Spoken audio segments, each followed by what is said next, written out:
भाग्य के विषय में यह प्रश्न सदियों से इंसान के मन में उठता आ रहा है।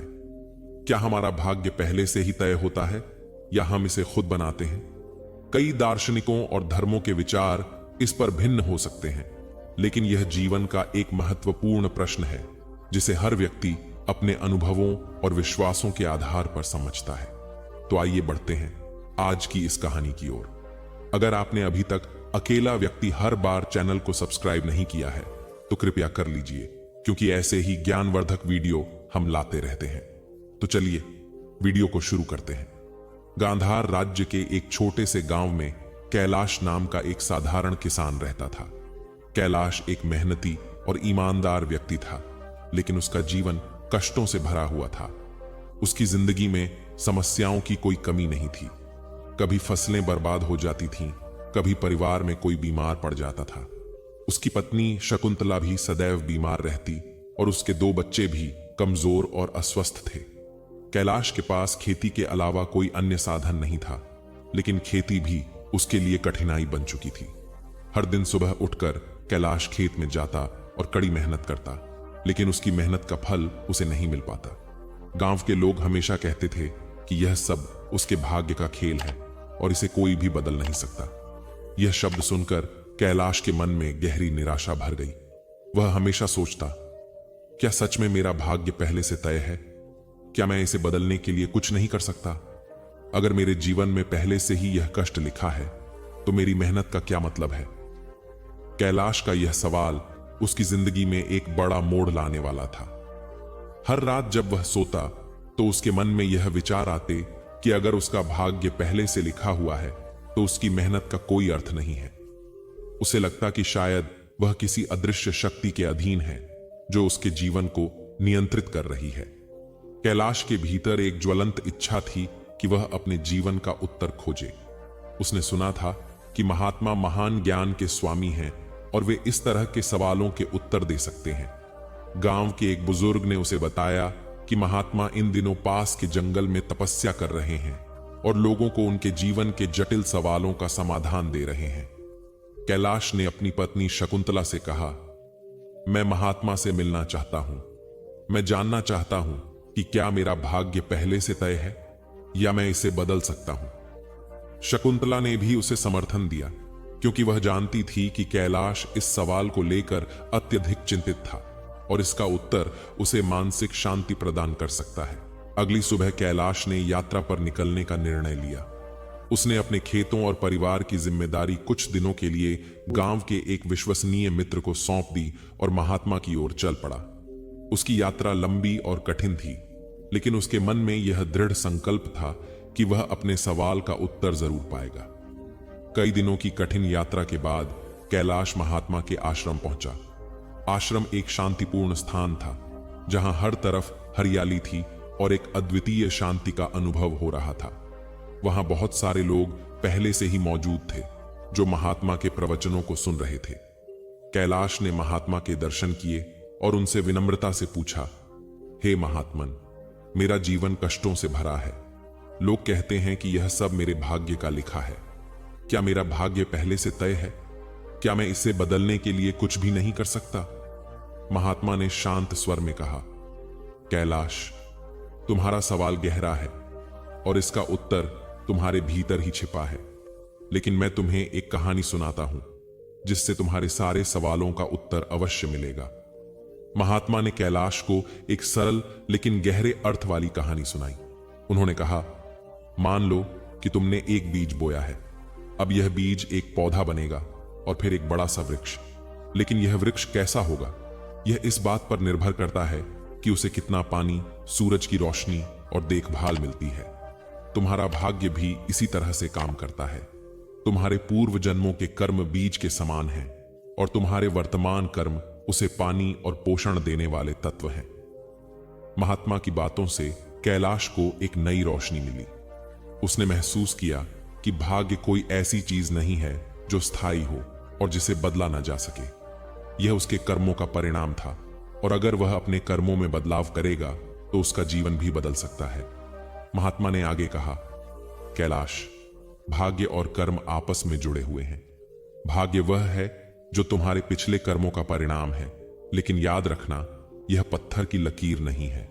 तुम्हारे वर्तमान कर्म तुम्हारे भविष्य का निर्माण कर सकते हैं। यदि तुम सही दिशा में कर्म करोगे तो तुम्हारे जीवन में बदलाव अवश्य आएगा। महात्मा के इन शब्दों ने कैलाश के मन में नई ऊर्जा भर दी। वह समझ चुका था कि उसे अपने अतीत को स्वीकार करना होगा और अपने वर्तमान पर ध्यान केंद्रित करना होगा। वह अपने गांव लौटा और अपने कर्मों में बदलाव किया। उसने खेती में और भी अधिक मेहनत की, अपने परिवार के प्रति और अधिक जिम्मेदारी से पेश आया और संयम तथा धैर्य को अपनाया। धीरे धीरे उसके जीवन में सकारात्मक बदलाव आने लगे। गांव के लोग अब उसकी सफलता की कहानियां सुनाने लगे। वे कहते, कैलाश ने अपने भाग्य को बदला है। उसने अपने कर्मों से यह साबित कर दिया कि भाग्य पहले से तय नहीं होता। समय के साथ कैलाश गांव के सबसे सफल व्यक्तियों में से एक बन गया। एक दिन वह फिर से महात्मा के पास गया और उन्हें धन्यवाद दिया। उसने कहा, हे महात्मन, आपने मुझे सिखाया कि भाग्य और कर्म आपस में जुड़े हुए हैं। आपने मुझे दिखाया कि अगर हम सही दिशा में कर्म करें तो हमारा भविष्य बदल सकता है। महात्मा ने मुस्कुराते हुए उत्तर दिया, कैलाश, तुम्हें अब यह समझ आ गया है कि जीवन का सारा खेल कर्मों का है। यदि हम सही दिशा में कर्म करेंगे तो हमारा भविष्य उज्जवल होगा। इस कथा का संदेश यही है कि हमारा भाग्य पहले से तय नहीं होता। हमारे कर्म ही हमारे भविष्य का निर्माण करते हैं और यदि हम सही दिशा में कर्म करेंगे तो हम अपने जीवन में सुख और समृद्धि प्राप्त कर सकते हैं। जीवन में कभी हार ना माने, क्योंकि आपके कर्म ही आपके भाग्य को बदल सकते हैं। तो दोस्तों, कैसी लगी आपको यह कहानी? हमें कमेंट में जरूर बताएं। अगर आपको यह कहानी पसंद आई हो तो हमारे चैनल अकेला व्यक्ति हर बार को सब्सक्राइब जरूर कर लें। फिर मिलते हैं एक नई कहानी के साथ। तब तक के लिए अपना और अपनों का ख्याल रखें। धन्यवाद और नमो बुद्धाय। नमस्कार दोस्तों, अकेला व्यक्ति हर बार YouTube चैनल में आपका दिल से स्वागत है। आज हम आपको बताने वाले हैं भाग्य और नियति अपना खेल कैसे खेलती है। आज हम आपको एक कहानी के माध्यम से समझाएंगे, क्या हमारा जीवन पहले से तय होता है या हम अपनी किस्मत खुद बनाते हैं? क्या भाग्य ही हमें सफलता की ओर ले जाता है या हमारी मेहनत और निर्णय इसकी चाबी है? इन सवालों ने सदियों से मानव जाति को उलझा रखा है। बुद्ध धर्म के अद्भुत दर्शन और कहानियों में इन प्रश्नों का उत्तर छुपा हुआ है। आज हम आपको ऐसी ही एक प्रेरणादायक कथा सुनाने जा रहे हैं जो न केवल आपके दिल को छुएगी बल्कि आपके जीवन की दिशा भी बदल सकती है।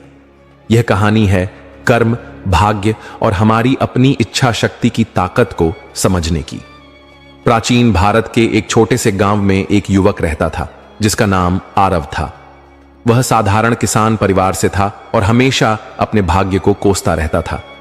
आरव का मानना था कि उसका जीवन पहले से तय है और वह कितनी भी मेहनत कर ले, वह कभी अमीर और खुश नहीं हो सकता। आरव के गांव के पास एक प्रसिद्ध बौद्ध विहार था जहां महान भिक्षु अनागत रहते थे। उनकी बुद्धिमत्ता और जीवन की गहरी समझ के कारण दूर दूर से लोग उनके दर्शन के लिए आते थे। एक दिन आरव अपने खेत में काम करते करते थक गया। उसकी निराशा चरम पर थी। उसने आसमान की ओर देखते हुए कहा, हे भगवान, मेरी किस्मत क्यों इतनी खराब है? क्या मेरी मेहनत का कोई मोल नहीं? उसी रात आरव ने फैसला किया कि वह भिक्षु अनागत से अपनी समस्या का हल पूछेगा। अगली सुबह वह विहार पहुंचा। अनागत उसे देखकर मुस्कुराए और बोले, बोलो वत्स, तुम किस लिए आए हो? आरव ने अपनी पूरी कहानी सुनाई और कहा, गुरुजी, क्या मेरा भाग्य पहले से तय है? अगर हां तो मैं क्यों मेहनत करूं, और अगर नहीं तो मेरी मेहनत का फल क्यों नहीं मिलता? अनागत कुछ देर चुप रहे, फिर बोले, वत्स, मैं तुम्हें एक कहानी सुनाता हूं। उन्होंने बताया, एक बार एक राजा ने अपने राज्य के सबसे बुद्धिमान व्यक्तियों को बुलाकर पूछा, क्या मनुष्य का भाग्य पहले से लिखा होता है या वह इसे खुद बनाता है? बुद्धिमान लोगों ने दो गुट बना लिए। एक ने कहा कि भाग्य पहले से तय है और दूसरे ने कहा कि भाग्य मेहनत से बनता है। बहस बढ़ती गई लेकिन किसी नतीजे पर नहीं पहुंचा जा सका। तब राजा ने एक साधु को बुलाया। साधु ने कहा, राजन, भाग्य और कर्म दोनों का खेल जीवन में चलता है। यह तुम्हारे दृष्टिकोण पर निर्भर करता है कि तुम इसे कैसे देखते हो। कहानी खत्म कर अनागत ने पूछा, वत्स, तुम क्या सोचते हो? आरव चुप हो गया। उसने कहा, गुरुजी, मैं अब भी नहीं समझा, क्या आप मुझे कोई उदाहरण दे सकते हैं? अनागत मुस्कुराए और बोले, ठीक है, मैं तुम्हें एक कार्य दूंगा। पास के जंगल में एक पत्थर पड़ा है, उसे उठाकर लाओ, लेकिन याद रखना वह पत्थर तुम्हारी मंजिल का प्रतीक है। अगर तुम उसे सही जगह ले गए तो तुम्हारा भाग्य बदल जाएगा। आरव ने पत्थर उठाया। वह भारी था, लेकिन उसने अपने कंधे पर रख लिया। चलते चलते उसे महसूस हुआ कि पत्थर का बोझ उसके धैर्य और शक्ति की परीक्षा ले रहा है। उसने कई बार हार मानने का सोचा, लेकिन हर बार अनागत की बात याद आई। कई घंटों बाद वह पत्थर लेकर अनागत के पास पहुंचा। अनागत ने कहा, वत्स, अब बताओ, जब तुम पत्थर उठा रहे थे तो क्या तुमने सोचा कि यह तुम्हारा भाग्य है या तुम्हारा कर्म? आरव ने जवाब दिया, गुरुजी, यह मेरा कर्म था। अगर मैं इसे छोड़ देता तो मैं हार मान लेता। अनागत बोले, यही जीवन का रहस्य है। भाग्य और कर्म का खेल तुम्हारे हाथ में है। जो इसे समझ लेता है वही जीवन को जीत लेता है। उस दिन आरव ने सीखा कि भाग्य और कर्म अलग नहीं हैं, वे एक ही सिक्के के दो पहलू हैं। जो लोग केवल भाग्य पर निर्भर रहते हैं वे जीवन में ठहर जाते हैं, और जो लोग कर्म करते हैं वे अपनी नियति खुद लिखते हैं। आरव ने अपने जीवन की दिशा बदल दी। उसने अपने खेतों में मेहनत की और धीरे धीरे उसकी फसलें लहलहाने लगीं। कुछ वर्षों में वह अपने गांव का सबसे सफल किसान बन गया। अब वह जानता था कि उसका भाग्य उसके अपने हाथों में है। जो अपने कर्म में विश्वास रखते हैं उनके लिए भाग्य भी झुक जाता है। मनुष्य चाहे कितना भी प्रयास क्यों ना कर ले, कितना भी प्रयत्न क्यों ना कर ले, उसे अपने कर्मों का फल तो भोगना ही पड़ता है, चाहे मनुष्य कितना ही प्रयत्न कर ले। लेकिन वह कभी अपने कर्मों से बच नहीं सकता। जैसी करनी वैसी भरनी, यह वाक्य तो आपने सुना ही होगा। अर्थात जैसे आप कर्म करोगे वैसा ही आपको फल भी प्राप्त होगा। लेकिन मेरा एक प्रश्न है, क्या आप इस बात पर यकीन करते हैं कि जैसा आप कर्म करेंगे वैसा ही आपको फल भी मिलेगा? अब आप में से अधिकतर लोगों के मन में यह प्रश्न जरूर उठ रहा होगा, क्योंकि इसमें पूछने वाली बात क्या है? यह तो सत्य ही है कि जैसे हम कर्म करेंगे वैसा ही हमें फल भी मिलेगा। लेकिन एक बार के लिए आंखें बंद करके अपने आप से यह प्रश्न कीजिए, देखिएगा कि आपको इस प्रश्न का उत्तर स्पष्टता से नहीं मिल पाएगा। कहीं ना कहीं आपके मन में एक संशय जरूर होगा कि क्या यह बात सच है या झूठ। दोस्तों, आज इस कहानी से हम समझेंगे कर्मों का खेल। आखिर अच्छे कर्मों का फल अच्छा और बुरे कर्मों का फल बुरा कैसे होता है? बहुत समय पहले की बात है। किसी गांव में एक बहुत ही ज्ञानी पंडित रहता था। एक दिन वह अपने बचपन के दोस्त से मिलने के लिए दूसरे गांव में जा रहा था। उसका वह दोस्त बचपन से ही गूंगा और एक पैर से अपाहिज था। उस पंडित के गांव से उसके दोस्त का घर काफी दूर था। वहां जाने के लिए बीच बीच में कई सारे छोटे छोटे गांव पड़ते थे। पंडित रास्ते में अपनी धुन में चला जा रहा था। चलते चलते उसकी मुलाकात एक व्यक्ति से होती है। रास्ते में उसे एक आदमी मिलता है जो ऐसा लगता था कि वह किसी का इंतजार कर रहा था, और वह भी पंडित के साथ चलने लगता है। उस आदमी को देखकर पंडित बहुत खुश हो जाता है। उसने सोचा, चलो अच्छा हुआ, साथ साथ चलने से उसका सफर आसानी से कट जाएगा। बात की शुरुआत करने के लिए उस पंडित ने उस व्यक्ति से उसका नाम पूछा तो उसने अपना नाम धर्मराज बताया। पंडित को यह नाम कुछ अजीब सा लगता है, लेकिन उसने नाम के विषय में कुछ और पूछना उचित नहीं समझा। दोनों धीरे धीरे साथ में चल रहे थे। तभी रास्ते में एक गांव आता है। गांव का प्रवेश द्वार आते ही धर्मराज ने पंडित से कहा, तुम आगे चलो, मुझे इस गांव में एक काम है, मैं तुमसे आगे मिलता हूं। पंडित ने कहा, ठीक है। वह आगे रास्ते में चल देता है। कुछ देर बाद उस गांव में खबर फैली कि एक व्यक्ति को सांड ने अपनी सींग में फंसाकर मार दिया है। जैसे ही सांड ने उस व्यक्ति को मारा, ठीक कुछ ही देर में धर्मराज पंडित के पास आ गया और फिर दोनों चलना शुरू कर देते हैं और चलते चलते एक दूसरे गांव के द्वार पर पहुंच जाते हैं। उस गांव के बाहर एक बड़ा और विशाल मंदिर बना हुआ था। वहां पर आराम करने की सुविधा काफी बढ़िया लग रही थी। पंडित के दोस्त का घर अभी वहां से बहुत दूर था और रात भी होने वाली थी। तो पंडित ने धर्मराज से कहा, रात होने वाली है, पूरे दिन चलते चलते थक भी चुके हैं और भूख भी लग रही है, तो यहाँ पर भोजन करके यहीं पर हम विश्राम कर लेते हैं, फिर सुबह के समय आराम से आगे की यात्रा जारी करेंगे। धर्मराज ने कहा, ठीक है, मुझे इस गांव में किसी को कुछ जरूरी सामान देने जाना है। तुम भोजन करके आराम करो, मैं बाद में आकर भोजन कर लूंगा। इतना कहकर वह वहां से चला जाता है। लेकिन उसके जाने के कुछ समय बाद, कुछ ही देर बाद धुआं उठता हुआ दिखाई देता है और देखते ही देखते पूरे गांव में आग लग जाती है। पंडित ने हैरानी से सोचा कि यह धर्मराज जहां भी जाता है वहां कोई ना कोई अनहोनी जरूर हो जाती है। कुछ तो गड़बड़ है इस व्यक्ति में। लेकिन पंडित ने रात्रि में धर्मराज से कुछ भी पूछना उचित नहीं समझा और वे दोनों सो गए। सुबह होते ही दोनों फिर से अपनी यात्रा शुरू कर देते हैं। कुछ देर चलने के बाद रास्ते में फिर से एक गांव आता है। धर्मराज ने फिर पंडित से कहा, आप आगे चलिए, मुझे इस गांव में अपने मित्र से मिलने जाना है। मैं अपने दोस्त से मिलने के बाद आगे रास्ते में मिलूंगा। यह कहकर धर्मराज वहां से चला गया। लेकिन पंडित इस बार आगे नहीं गया। वहीं खड़ा होकर धर्मराज को देखता रहा कि वह कहां जा रहा है और क्या करता है। तभी थोड़ी देर बाद लोगों की आवाज सुनाई देने लगी कि एक व्यक्ति को सांप ने काट लिया है और उसकी मृत्यु हो गई है। ठीक उसी समय धर्मराज फिर पंडित के पास पहुंच गया। लेकिन इस बार पंडित से रहा नहीं गया और उसने धर्मराज से पूछ ही लिया कि तुम जिस भी गांव में जाते हो वहां कोई ना कोई अनहोनी जरूर हो जाती है। क्या तुम मुझे बता सकते हो यह ऐसा क्यों हो रहा है? धर्मराज ने कहा, पंडित जी, आप तो मुझे बहुत ज्ञानी मालूम पड़े थे, इसीलिए मैं आपके साथ चलने लगा था, क्योंकि ज्ञानियों का साथ बहुत अच्छा होता है। परंतु आप अभी तक समझ नहीं पाए कि मैं कौन हूं। पंडित ने कहा, मैं समझ गया हूं, लेकिन मुझे कुछ शंका है। अगर आप ही अपना उपयुक्त परिचय दे दें तो मेरे लिए आसानी होगी। तब धर्मराज ने जवाब दिया कि मैं यमदूत हूं और यमराज की आज्ञा से उन लोगों के प्राण हरण करता हूं जिनकी उम्र पूरी हो चुकी है। हालांकि पंडित को पहले से ही इस बात की आशंका थी, फिर भी धर्मराज के मुंह से यह बातें सुनकर वह घबरा गया। लेकिन वह हिम्मत करके पूछता है कि अगर तुम सच में यमदूत हो तो मुझे बताओ, अगली मृत्यु किसकी है? धर्मराज ने जवाब दिया, अगली मृत्यु तुम्हारे उसी मित्र की है जिससे तुम मिलने जा रहे हो, और उसकी मृत्यु का कारण भी तुम ही बनोगे।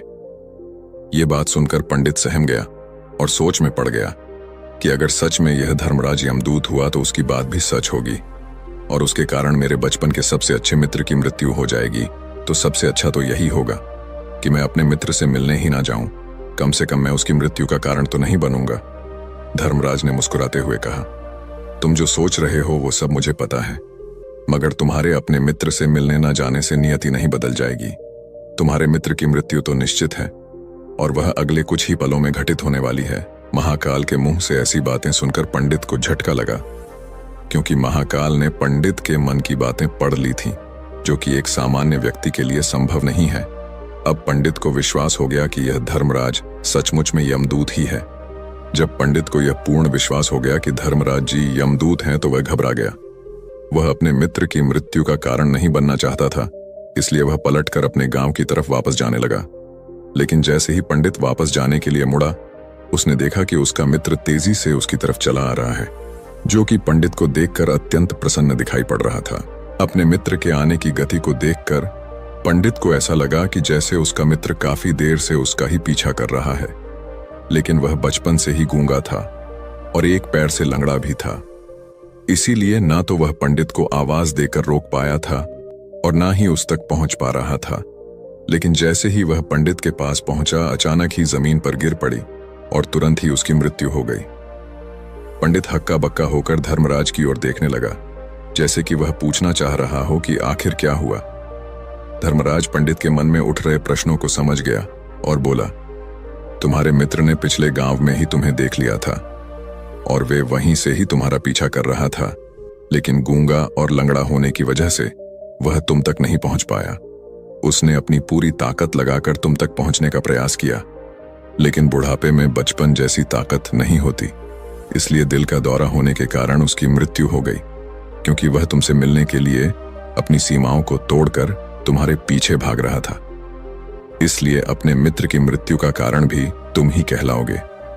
अब पंडित को पूर्णतः यह विश्वास हो गया था कि धर्मराज एक यमदूत है और उसका कार्य जीवों के प्राण हरना है। लेकिन पंडित एक ज्ञानी व्यक्ति था, वह यह भी जानता था कि मृत्यु पर किसी का वश नहीं है, सबको एक ना एक दिन मरना ही है। यही सोचकर उसने अपने आप को संभाल लिया लेकिन अचानक ही पंडित के मन में अपनी मृत्यु के बारे में जानने की इच्छा हुई। इसलिए उसने धर्मराज से पूछा कि जब मृत्यु मेरे दोस्त की होनी थी तो तुम शुरू से ही मेरे साथ क्यों चल रहे थे? यह प्रश्न सुनकर धर्मराज जोर से हंसा और बोला, मैं तो हर पल हर क्षण सभी के साथ चलता हूं, किंतु लोग पहचान नहीं पाते, क्योंकि लोगों के पास अपनी समस्याओं के अलावा किसी और व्यक्ति, वस्तु या घटना के बारे में सोचने समझने या उसे देखने का समय ही नहीं होता। पंडित ने कहा, तो क्या तुम यह बता सकते हो कि मेरी मृत्यु कब, कहां और कैसे होगी? महाकाल ने कहा, हालांकि किसी भी सामान्य जीव के लिए अपनी मृत्यु के बारे में जानना ठीक नहीं है, क्योंकि कोई भी जीव हो या जानकर, वह अपनी मृत्यु के बारे में जानकर बहुत दुखी हो जाता है। हालांकि तुम जानी व्यक्ति मालूम पड़ते हो, और तुमने जिस तरीके से अपने मित्र की मृत्यु को सहन कर लिया है, उसे देखकर लगता है कि तुम अपनी मृत्यु के बारे में जानकर भी दुखी नहीं होंगे। महाकाल ने कहा, तो सुनो, तुम्हारी मृत्यु आज से ठीक 6 महीने बाद आज ही के दिन किसी दूसरे राज्य में फांसी लगने से होगी, और सबसे हैरानी की बात तो ये होगी कि तुम स्वयं ही खुशी से उस फांसी को स्वीकार कर लोगे। इतना कहकर धर्मराज वहां से चला गया, क्योंकि अब धर्मराज के पास पंडित के साथ चलते रहने का कोई कारण न था। इसके बाद पंडित ने अपने मित्र के शरीर का अंतिम संस्कार किया और यथाशक्ति उसके क्रियाकर्म करके अपने गांव वापस आ गया। लेकिन कोई व्यक्ति कितना भी ज्ञानी क्यों ना हो, अपनी मृत्यु के बारे में जानकर दुखी तो होता ही है, और मृत्यु से बचने का कोई ना कोई उपाय भी खोजता है। तो पंडित ने भी वही किया। क्योंकि पंडित विद्वान था, इसलिए उसकी पहचान उस राज्य के राजा तक थी। पंडित ने सोचा कि राजा के पास तो कई सारे ज्ञानी मंत्री हैं, वह मेरी मृत्यु से संबंधित समस्या का कोई ना कोई समाधान निकाल ही लेंगे। पंडित यही सब सोचता हुआ राज दरबार में पहुंच जाता है और राजा से सारी घटना के बारे में बताता है। राजा ने अपने मंत्रियों को सारी समस्या बताई और उनसे सलाह मांगी। अंत में सभी ने विचार विमर्श करके कहा, अगर पंडित की बात सही है तो उसकी मृत्यु भी 6 महीने बाद ही होगी, लेकिन मृत्यु तो तब होगी जब वह किसी दूसरे राज्य में जाएगा। यदि वह किसी दूसरे राज्य में जाए ही ना तो मृत्यु ही नहीं होगी। मंत्रियों की यह सलाह राजा को भी सही लगी। इसके बाद पंडित के रहने की सारी व्यवस्था महल में ही कर दी गई और राजा के आदेश के बिना उस पंडित से किसी को भी नहीं मिलने दिया जाता था। लेकिन पंडित कहीं भी आ जा सकता था, ताकि पंडित को यह न लगे कि वह राजा की कैद में है। परंतु पंडित डर के मारे स्वयं ही कहीं आता जाता नहीं था। धीरे धीरे महीने गुजरते गए और पंडित की मृत्यु का समय नजदीक आने लगा, और अंततः वह भी दिन आ गया जिस दिन पंडित की मृत्यु होनी थी। तो जिस दिन पंडित की मृत्यु होनी थी उसकी एक रात पहले पंडित डर के मारे जल्दी ही सो गया, ताकि जल्दी से वह रात बीत जाए और अगला दिन आ जाए, ताकि उसकी मृत्यु टल सके। यही सोचकर वह जल्दी सो जाता है। लेकिन पंडित को नींद में चलने की बीमारी थी और अपनी इस बीमारी के बारे में वह स्वयं ही नहीं जानता था। तो फिर राजा मंत्री या किसी वैद्य को इसके बारे में बताने का कोई प्रश्न ही नहीं उठता। पंडित अपनी मृत्यु को लेकर बहुत चिंतित था। वह पिछले कई दिनों से ठीक है, सो भी नहीं पा रहा था, और नींद में चलने की बीमारी भी तभी होती है जब व्यक्ति ठीक से सो नहीं पा रहा हो। तो उस रात भी पंडित को नींद में चलने का दौरा पड़ा। वह उठा और महल से निकलकर अस्तबल में गया। क्योंकि पंडित राजा का खास मेहमान था, इसलिए किसी भी पहरेदार ने उसे नहीं रोका और ना ही किसी तरह की कोई पूछताछ की। अस्तबल में पहुंचकर वह सबसे तेज चलने वाले घोड़े की पीठ पर सवार होकर नींद में ही अपने राज्य की सीमा से बाहर दूसरे पड़ोसी राज्य में चला गया। इतना ही नहीं, वह दूसरे राज्य के राजा के महल में पहुंच गया। उस महल के पहरेदार ने भी उसे नहीं रोका और ना ही कोई पूछताछ की। सभी लोग रात्रि का अंतिम प्रहार होने के कारण गहरी नींद में थे। वह पंडित सीधे राजा के सैन्य कक्ष में पहुंचा, जहां राजा और रानी सो रहे थे। वह पंडित वहीं जाकर सो गया। सुबह हुई तो राजा ने पंडित को रानी के बगल में सोया हुआ देखा तो राजा बहुत क्रोधित हो गया। राजा ने पंडित को कैद करने का आदेश दे दिया। पंडित गिरफ्तार हो गया। लेकिन पंडित तो भौचक्का था। उसे तो कुछ समझ नहीं आ रहा था कि आखिर वह दूसरे राज्य में और राजा के सैन्य कक्ष में कैसे पहुंचा। लेकिन वहां उसकी यह सब सुनने वाला कोई नहीं था। अगली सुबह राजा ने पंडित को दरबार में पेश करने का आदेश दिया। कुछ देर बाद उस पंडित को दरबार में लाया गया। पंडित को देखते ही राजा इतना बबूला हो गया कि उसे फांसी पर चढ़ा देने का हुक्म सुना दिया। फांसी की सजा सुनकर पंडित कांप गया, लेकिन फिर भी थोड़ी सी हिम्मत जुटाकर राजा से बोला, महाराज, मैं नहीं जानता कि मैं राजमहल तक कैसे पहुंचा। मैं यह भी नहीं जानता हूं कि आपके सैन्य कक्ष तक मैं कैसे आया और आपके महल के किसी पहरेदार या सैनिक ने मुझे रोका क्यों नहीं। लेकिन मैं इतना जरूर जानता हूं कि आज मेरी मृत्यु होनी थी और वो होनी भी जा रही है। राजा को यह बात थोड़ी अजीब लगी। उसने पंडित से पूछा, तुम्हें कैसे पता कि आज तुम्हारी मृत्यु होनी है? राजा के इस प्रश्न के जवाब में पंडित ने पिछले 6 महीने का सारा वाक्य राजा को सुना दिया और बोला, महाराज, मेरा क्या किसी भी सामान्य व्यक्ति में इतना साहस नहीं कि वह राजा के सैन्य कक्ष में राजा की उपस्थिति में रानी के साथ सो जाए। राजा को पंडित की बात में थोड़ा तर्क दिखाई पड़ा, परंतु उसने सोचा कि यह मृत्यु से बचने के लिए धर्मराज और उसके द्वारा अपनी मृत्यु की भविष्यवाणी की कहानी बना रहा है। इसलिए राजा ने पंडित से कहा, यदि तुम्हारी बात सत्य है और आज यह तुम्हारी मृत्यु का दिन है जैसा कि यमदूत धर्मराज ने तुमसे कहा था, तो आज तुम्हारी मृत्यु का कारण मैं नहीं बनूंगा। लेकिन यदि तुम्हारी बात झूठी निकली तो निश्चित ही आज तुम्हारी मृत्यु का दिन होगा ना, क्योंकि जिस राज्य से पंडित आया था उस राज्य का राजा इस राजा का मित्र था। इसलिए इस राजा ने तुरंत अपने 2 सैनिकों को पड़ोसी राजा के पास भेजकर पंडित की बात की सत्यता का प्रमाण मांगा भेजा। भेजे गए सैनिक शाम तक लौटे और उन्होंने राजा को बताया कि महाराज, पंडित जो कुछ भी कह रहा है वह सब सत्य है। पड़ोसी राज्य के राजा ने पिछले 6 महीने से पंडित के रहने की सारी व्यवस्था अपने ही महल में कर रखी थी। पंडित राजा का खास मेहमान था। कल शाम राजा आखिरी बार पंडित से उसके कक्ष में मिले थे और उसके बाद यह इस राज्य में कैसे पहुंच गया इसकी जानकारी किसी को भी नहीं है। इसलिए उस राज्य के राजा के अनुसार पंडित को फांसी की सजा देना ठीक नहीं है। लेकिन राजा के सामने एक नई समस्या थी, क्योंकि उसने बिना पूरी बात जाने ही पंडित को फांसी की सजा सुना दी थी। इसलिए अगर पंडित को फांसी नहीं दी जाती तो राजा के वचन का अपमान हो जाएगा। लेकिन अगर राजा की बात का मान रखा जाए तो बेवजह ही एक निर्दोष व्यक्ति की मौत हो जाएगी। राजा ने अपने सभी मंत्रियों से इस बारे में सुझाव मांगा तो मंत्रियों ने राजा को सुझाव दिया कि महाराज, पंडित को एक कच्चे सूत के धागे से फांसी लगवा दी जाए। इससे आपके कथन का भी मान रह जाएगा और कच्चे सूत के धागे से पंडित को फांसी भी नहीं लगेगी और उसके प्राण भी बच जाएंगे। राजा को मंत्रियों का यह सुझाव पसंद आया और उसने ऐसा ही करने का आदेश दे दिया। पंडित के लिए कच्चे सूत के धागे से फांसी का फंदा बनाया गया और नियम के अनुसार पंडित को फांसी पर चढ़ाया जाने लगा।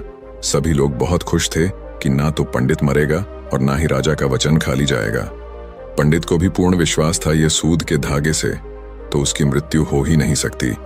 पंडित उस पर चढ़ने के लिए तैयार हो गया, जैसा कि धर्मराज ने भविष्यवाणी की थी कि तुम खुद ही अपनी फांसी को स्वीकार करोगे। लेकिन जैसे ही पंडित को फांसी दी गई, सूत का धागा तो टूट गया, लेकिन टूटने से पहले उसने अपना काम कर दिया था।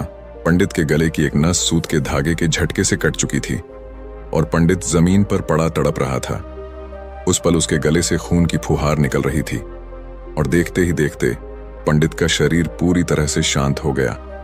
सभी लोग आश्चर्यचकित थे और पंडित को मरता हुआ देख रहे थे। किसी को विश्वास नहीं हो रहा था कि कच्चे सूत के धागे से भी किसी इंसान की मृत्यु हो सकती है। लेकिन घटना तो घट चुकी थी। नियति ने अपना काम कर दिया था और धर्मराज की भविष्यवाणी सच हो चुकी थी। दोस्तों, श्रीमद् भागवत गीता में भगवान श्री कृष्ण ने कहा है, जो होना होता है वह होकर ही रहता है। हम चाहे कितनी ही सावधानी बरते, कितना ही उपाय कर लें, लेकिन घटना और घटना की पूरी प्रणाली पहले से ही तय होती है, जिसे हम थोड़ा सा भी इधर उधर नहीं कर सकते हैं। दोस्तों, शायद इसीलिए ईश्वर ने हमें भविष्य जानने की क्षमता नहीं दी है, ताकि हम अपने जीवन को ज्यादा बेहतर तरीके से जी सके। और यही बात उस पंडित पर भी लागू होती है। अगर पंडित ने महाकाल से अपनी मृत्यु के बारे में ना पूछा होता तो 6 महीने तक राजा के महल में कैद रहकर डर डर कर जीने की बजाय ज्यादा बेहतर जीवन जीता। एक दिन एक किसान बुद्ध के पास आया और बोला, महाराज, मैं एक साधारण किसान हूँ। बीज बोकर, हल चलाकर अनाज उत्पन्न करता हूँ और तब उसे ग्रहण करता हूँ, किंतु इससे मेरे मन को तसल्ली नहीं मिलती। मैं कुछ ऐसा करना चाहता हूँ जिससे मेरे खेत में अमृतत्व के फल उत्पन्न हों। आप मुझे मार्गदर्शन दीजिए जिससे मेरे खेत में अमृतत्व के फल उत्पन्न होने लगें। बात सुनकर बुद्ध मुस्कुराकर बोले, भले व्यक्ति, तुम्हें अमृतत्व का फल तो अवश्य मिल सकता है, किंतु इसके लिए तुम्हें खेत में बीज न बोकर अपने मन में बीज बोने होंगे। यह सुनकर किसान हैरानी से बोला, प्रभु, आप यह क्या कह रहे हैं? भला मन के बीज बोकर भी फल प्राप्त हो सकते हैं? बुद्ध बोले, बिल्कुल हो सकते हैं, और इन बीजों से तुम्हें जो फल प्राप्त होंगे वे वाकई साधारण न होकर अद्भुत होंगे, जो तुम्हारे जीवन को भी सफल बनाएंगे और तुम्हें नेकी की राह दिखाएंगे। किसान ने कहा, प्रभु, तब तो मुझे अवश्य बताइए कि मैं मन में बीज कैसे बोऊं? बुद्ध बोले, तुम मन में विश्वास के बीज बो, विवेक का हल चलाओ, ज्ञान के जल से उसे सींचो और उसमें नम्रता का उर्वरक डालो। इससे तुम्हें अमृतत्व का फल प्राप्त होगा। उसे खाकर तुम्हारे सारे दुख दूर हो जाएंगे और तुम्हें असीम शांति का अनुभव होगा। बुद्ध से अमृतत्व के फल की प्राप्ति की बात सुनकर किसान की आंखें खुल गईं। वह समझ गया कि अमृतत्व का फल सद्विचारों के द्वारा ही प्राप्त किया जा सकता है। गौतम बुद्ध किसी उपवन में विश्राम कर रहे थे। तभी बच्चों का एक झुंड आया और पेड़ पर पत्थर मारकर आम गिराने लगा। एक पत्थर बुद्ध के सर पर लगा और उससे खून बहने लगा। बुद्ध की आंखों में आंसू आ गए। बच्चों ने देखा तो भयभीत हो गए। उन्हें लगा कि अब बुद्ध उन्हें भला बुरा कहेंगे। बच्चों ने उनके चरण पकड़ लिए और उनसे क्षमा याचना करने लगे। उनमें से एक बच्चे ने कहा, हमसे बड़ी भूल हो गई है, मेरी वजह से आपको पत्थर लगा और आपके आंसू आ गए। इस पर बुद्ध ने कहा, बच्चों, मैं इसलिए दुखी हूं कि तुमने आम के पेड़ पर पत्थर मारा तो पेड़ ने बदले में तुम्हें मीठे फल दिए, लेकिन मुझे मारने पर मैं तुम्हें सिर्फ भय दे सका। एक बार भगवान बुद्ध अपने अनुयायियों के साथ किसी गांव में उपदेश देने जा रहे थे। उस गांव से पूर्व ही मार्ग में उन लोगों को जगह जगह बहुत सारे गड्ढे खुदे हुए मिले। बुद्ध के एक शिष्य ने उन गड्ढों को देखकर जिज्ञासा प्रकट की, आखिर इस तरह के गड्ढे खुदे होने का तात्पर्य क्या है? बुद्ध बोले, पानी की तलाश में किसी व्यक्ति ने इतने गड्ढे खोदे हैं। यदि वह धैर्यपूर्वक एक ही स्थान पर गड्ढा खोदता तो उसे पानी अवश्य मिल जाता, पर वह थोड़ी देर गड्ढा खोदता और पानी न मिलने पर दूसरा गड्ढा खोदना शुरू कर देता। व्यक्ति को परिश्रम करने के साथ धैर्य भी रखना चाहिए। एक बार भगवान बुद्ध भिक्षा के लिए एक किसान के यहां पहुंचे। तथागत को भिक्षा के लिए आया देखकर किसान उपेक्षा से बोला, श्रमण, मैं हल जोतता हूं और तब खाता हूं। तुम्हें भी हल जोतना और बीज बोना चाहिए और तब खाना खाना चाहिए। बुद्ध ने कहा, महाराज, मैं भी खेती ही करता हूं। इस पर किसान को जिज्ञासा हुई। बोले, गौतम, मैं न तुम्हारा हल देखता हूं, न बैल और न खेती के स्थल। तब आप कैसे कहते हैं कि आप भी खेती ही करते हैं? आप कृपया अपनी खेती के संबंध में समझाइए। बुद्ध ने कहा, महाराज, मेरे पास श्रद्धा का बीज, तपस्या रूपी वर्षा, प्रजा रूपी जोत और हल है, पाप भीरुता का दंड है, विचार रूपी रस्सी है, स्मृति और जागरूकता रूपी हल की फाल और पेनी है। मैं वचन और कर्म में संयत रहता हूं। मैं अपनी इस खेती को बेकार घास से मुक्त रखता हूं और आनंद की फसल काट लेने तक प्रयत्नशील रहने वाला हूं। अप्रमाद मेरा बैल है, जो बाधाएं देखकर भी पीछे मुंह नहीं मोड़ता है। वह मुझे सीधा शांति धाम तक ले जाता है। इस प्रकार मैं अमृत की खेती करता हूं। एक बार बुद्ध से मल्लुक्य पुत्र ने पूछा, भगवान, आपने आज तक यह नहीं बताया कि मृत्यु के उपरांत क्या होता है। उसकी बात सुनकर बुद्ध मुस्कुराए। फिर उन्होंने उससे पूछा, पहले मेरी एक बात का जवाब दो। अगर कोई व्यक्ति कहीं जा रहा हो और अचानक कहीं से आकर उसके शरीर में एक विषबुझा बाण घुस जाए तो उसे क्या करना चाहिए? पहले शरीर में घुसे बाण को हटाना ठीक रहेगा या फिर देखना कि बाण किधर से आया है और किसे लक्ष्य कर मारा गया है? मल्लु के पुत्र ने कहा, पहले तो शरीर में घुसे बाण को तुरंत निकालना चाहिए, अन्यथा विष पूरे शरीर में फैल जाएगा। बुद्ध ने कहा, बिल्कुल ठीक कहा तुमने। अब यह बताओ कि पहले इस जीवन के दुखों के निवारण का उपाय किया जाए या मृत्यु की बाद की बातों के बारे में सोचा जाए? मल्लुक के पुत्र अब समझ चुका था और उसकी जिज्ञासा शांत हो गई। एक दिन एक व्यक्ति बुद्ध के पास पहुंचा। वह बहुत अधिक तनाव में था। अनेक प्रश्न उसके दिमाग में घूम घूम कर उसे परेशान कर रहे थे, जैसे आत्मा क्या है, आदमी मृत्यु के बाद कहां जाता है, सृष्टि का निर्माता कौन है, स्वर्ग नरक की अवधारणा कहां तक सच है और ईश्वर है या नहीं। उसे इन प्रश्नों के उत्तर नहीं मिल रहे थे। जब वह बुद्ध के पास पहुंचा तो उसने देखा कि बुद्ध को कई लोग घेर कर बैठे हैं। बुद्ध उन सभी के प्रश्नों व जिज्ञासाओं का समाधान अत्यंत सहज भाव से कर रहे हैं। काफी देर तक यह क्रम चलता रहा, किंतु बुद्ध धैर्यपूर्वक हर एक को संतुष्ट करते रहे। बेचारा व्यक्ति वहां का हाल देखकर परेशान हो गया। उसने सोचा कि इन्हें दुनियादारी के मामलों में पड़ने से क्या लाभ, अपना भगवत भजन करें और बुनियादी समस्याओं से ग्रस्त इन लोगों को भगाए। किंतु बुद्ध का व्यवहार देखकर तो ऐसा लग रहा था मानो इन लोगों का दुख उनका अपना दुख है। आखिर उस व्यक्ति ने पूछ ही लिया, महाराज, आपको इन सांसारिक बातों से क्या लेना देना?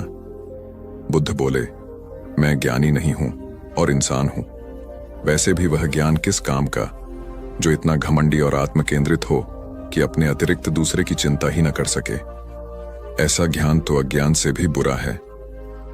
बुद्ध की बातें सुनकर व्यक्ति की उलझन दूर हो गई। उस दिन से उसकी सोच व आचरण दोनों बदल गए। कथा का सार यह है कि ज्ञान तभी सार्थक होता है जब वह लोक कल्याण में संलग्न हो। महात्मा बुद्ध एक गांव में ठहरे हुए थे। वे प्रतिदिन शाम को वहां पर सत्संग करते थे। भक्तों की भीड़ होती थी क्योंकि उनके प्रवचनों से जीवन को सही दिशा बोध प्राप्त होता था। बुद्ध की वाणी में गजब का जादू था। उनके शब्द श्रोता के दिल में उतर जाते थे। एक युवक प्रतिदिन बुद्ध का प्रवचन सुनता था। एक दिन जब प्रवचन समाप्त हो गए तो वह बुद्ध के पास गया और बोला, महाराज, मैं काफी दिनों से आपके प्रवचन सुन रहा हूं, किंतु यहां से जाने के बाद मैं अपने गृहस्थ जीवन में वैसा सदाचरण नहीं कर पाता जैसा यहां से सुनकर जाता हूं। इससे सत्संग के महत्व पर शंका भी होने लगती है। बताइए, मैं क्या करूं? बुद्ध ने युवक को बांस की एक टोकरी देते हुए उसमें पानी भरकर लाने के लिए कहा। युवक टोकरी में जल भरने में असफल रहा। बुद्ध ने यह कार्य निरंतर जारी रखने के लिए कहा। युवक प्रतिदिन टोकरी में जल भरने का प्रयास करता, किंतु सफल नहीं हो पाता। कुछ दिनों बाद बुद्ध ने उससे पूछा, इतने दिनों से टोकरी में लगातार जल डालने से क्या टोकरी में कोई फर्क नजर आया? युवक बोला, एक फर्क जरूर नजर आया है। पहले टोकरी के साथ मिट्टी जमा होती थी, अब वह साफ दिखाई देती है। कोई गंदगी नहीं दिखाई देती है और इसके छेद पहले जितने बड़े नहीं रह गए, वे बहुत छोटे हो गए हैं।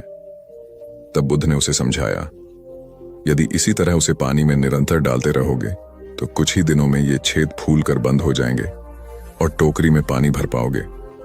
इसी प्रकार जो निरंतर सत्संग करते हैं उनका मन एक दिन अवश्य निर्मल हो जाता है। अवगुणों के छिद्र भरने लगते हैं और गुणों का जल भरने लगता है। युवक ने बुद्ध से अपनी समस्या का समाधान पा लिया। निरंतर सत्संग से दुर्जन भी सज्जन हो जाते हैं, क्योंकि महापुरुषों की पवित्र वाणी उनके मानसिक विकारों को दूर कर उनमें सद्विचारों का आलोक प्रसारित कर देती है। एक आदमी को बुद्ध ने सुझाव दिया कि दूर से पानी लाते हो, क्यों नहीं अपने घर के पास एक कुआं खोद लेते? हमेशा के लिए पानी की समस्या से छुटकारा मिल जाएगा। सलाह मानकर उस आदमी ने कुआं खोदना शुरू किया, लेकिन 7-8 फीट खोदने के बाद उसे पानी तो क्या, गीली मिट्टी का भी चिन्ह नहीं मिला। उसने वह जगह छोड़कर दूसरी जगह खुदाई शुरू की, लेकिन 10 फीट खोदने के बाद भी उसमें पानी नहीं निकला। उसने फिर तीसरी जगह कुआं खोदना शुरू किया, लेकिन यहां भी उसे निराशा ही हाथ लगी। इस क्रम में उसने 8-10 फीट के 10 कुएं खोद डाले, लेकिन पानी कहीं नहीं मिला।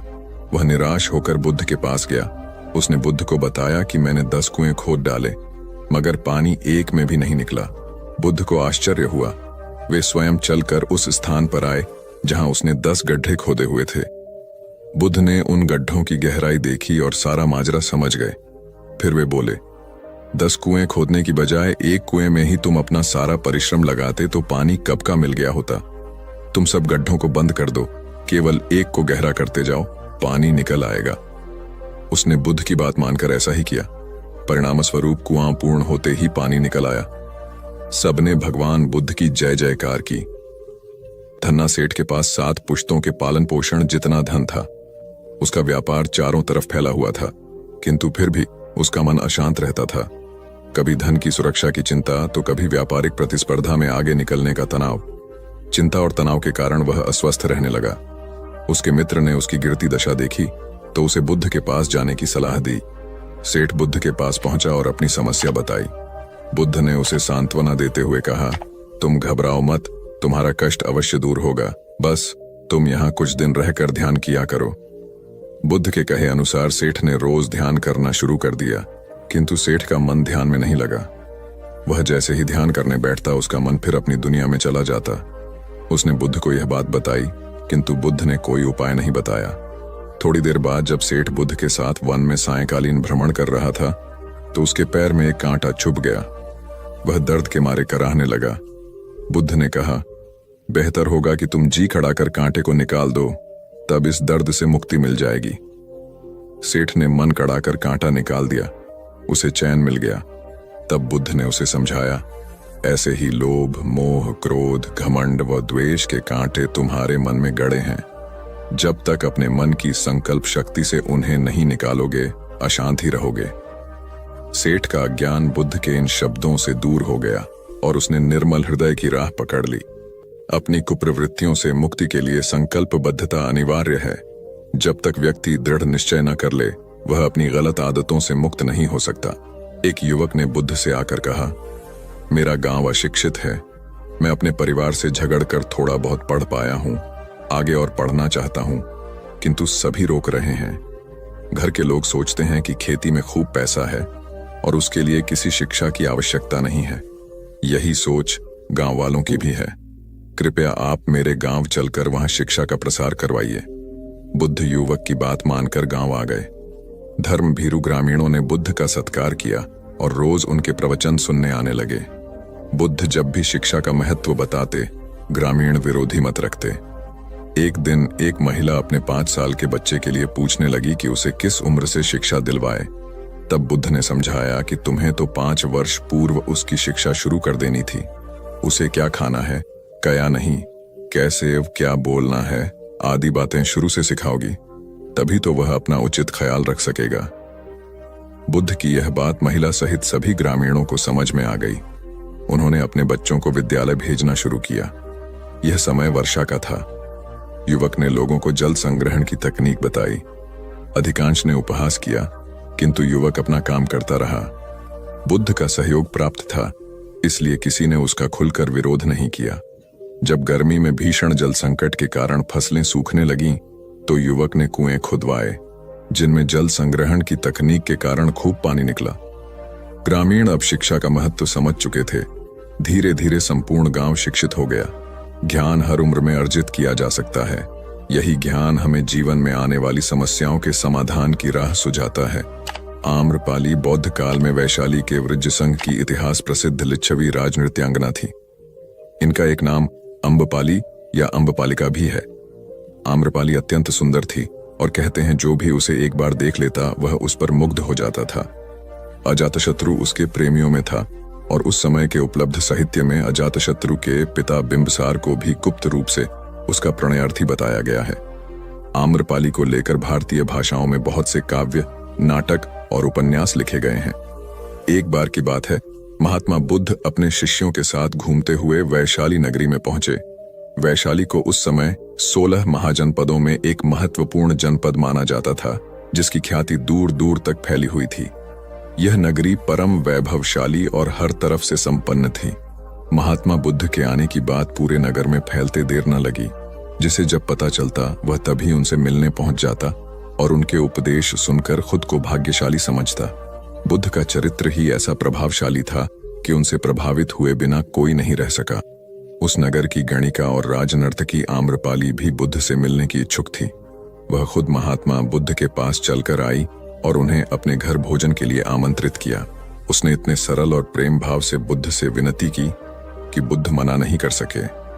जब यह बात उनके शिष्यों को पता चला कि महात्मा बुद्ध ने एक गणिका का आमंत्रण स्वीकार किया है, तो सबने इसका विरोध किया। महात्मा बुद्ध ने बड़ी सरलता से अपने शिष्यों से कहा, मैंने तो उसकी प्रेम भावना देखी। उसने जिस भावना से मुझे बुलाया है वह बिल्कुल पवित्र और निश्चल था। वह आज मुझसे मिलने एक गणिका बनकर नहीं बल्कि एक भक्ति भाव से आई थी। फिर भला मैं कैसे उसका आमंत्रण स्वीकार न करता, वह चाहे एक वेश्या हो या फिर कोई सन्यासी। यथा समय बुद्ध आम्रपाली के घर भोजन के लिए गए। वह पहले से ही भोजन की सारी व्यवस्था करके भगवान बुद्ध के आने की राह देख रही थी। मन में यह विचार भी आ रहा था कि कहीं बुद्ध अपनी बात से मुकर न जाए। इतने बड़े सन्यासी भला क्यों एक वेश्या के बुलाने पर उसके घर आकर भोजन करेंगे? परंतु जैसे ही आम्रपाली ने बुद्ध को अपने घर आते देखा, उसकी प्रसन्नता का ठिकाना न रहा। वह दौड़कर दरवाजे पर गई और उनका स्वागत किया, खुद अपने हाथों से भोजन परोसा और उनकी आवभगत की। महात्मा बुद्ध के शिष्यों ने जो उनके साथ आए थे, जब एक वेश्या को, जिसके कदमों में खुद सम्राट बिंबिसार से लेकर अजातशत्रु थे, पूरी वैशाली जिसके एक झलक पाने के लिए तरसती थी, उसे एक सन्यासी के लिए ऐसा व्यवहार करते देख बुद्ध के शिष्यों के मन में अपने गुरु के लिए सम्मान और ज्यादा बढ़ गया। आम्रपाली ने महात्मा बुद्ध के व्यक्तित्व के बारे में जैसा सुना था, उनसे मिलने के बाद वह उससे ज्यादा प्रभावित हुई और उसी समय वह बुद्ध की शरण में चली गई। अपनी सारी संपत्ति वह बौद्ध मठ के नाम करके आजीवन भिक्षुणी बन गई। बहुत पुरानी बात है। गौतम बुद्ध एक शहर में प्रवास कर रहे थे। उनके कुछ शिष्य भी उनके साथ थे। उनके शिष्य एक दिन शहर में घूमने निकले तो उस शहर के लोगों ने उन्हें बहुत बुरा भला कहा। शिष्यों को बहुत बुरा लगा और वे वापस लौट गए। गौतम बुद्ध ने जब देखा कि उनके सभी शिष्य बहुत क्रोध में दिख रहे हैं तो उन्होंने पूछा, क्या बात है, आप सभी इतने तनाव में क्यों दिख रहे हैं? तभी एक शिष्य क्रोध में बोला, हमें यहां से तुरंत प्रस्थान करना चाहिए। जब हम बाहर शहर में घूमने गए तो यहाँ के लोगों ने बिना वजह हमें बहुत बुरा भला कहा। जहां हमारा सम्मान न हो वहां हमें एक पल भी नहीं रहना चाहिए। यहाँ के लोग सिर्फ दुर्व्यवहार के सिवा कुछ जानते ही नहीं हैं। गौतम बुद्ध ने मुस्कुराकर कहा, क्या किसी और जगह पर तुम सद्व्यवहार की अपेक्षा रखते हो? दूसरा शिष्य बोला, इस शहर से तो भले लोग ही होंगे। तब गौतम बुद्ध बोले, किसी जगह को सिर्फ इसलिए छोड़ देना गलत होगा कि वहां के लोग दुर्व्यवहार करते हैं। हम तो संत हैं, हमें तो कुछ ऐसा करना चाहिए कि जिस स्थान पर भी जाएं, उस स्थान को तब तक न छोड़े जब तक अपनी अच्छाइयों से वहां के लोगों को सुधार न दें। हम जिस भी स्थान पर जाएं, वहां के लोगों का कुछ न कुछ भला करके ही वापस लौटें। हमारे अच्छे व्यवहार के बाद वह कब तक बुरा व्यवहार करेंगे? आखिर में उन्हें सुधरना ही होगा। वास्तविकता में संतों का कार्य तो ऐसे लोगों को सुधारना ही होता है। सही चुनौती वो है जब हम विपरीत परिस्थितियों में खुद को साबित कर सकें।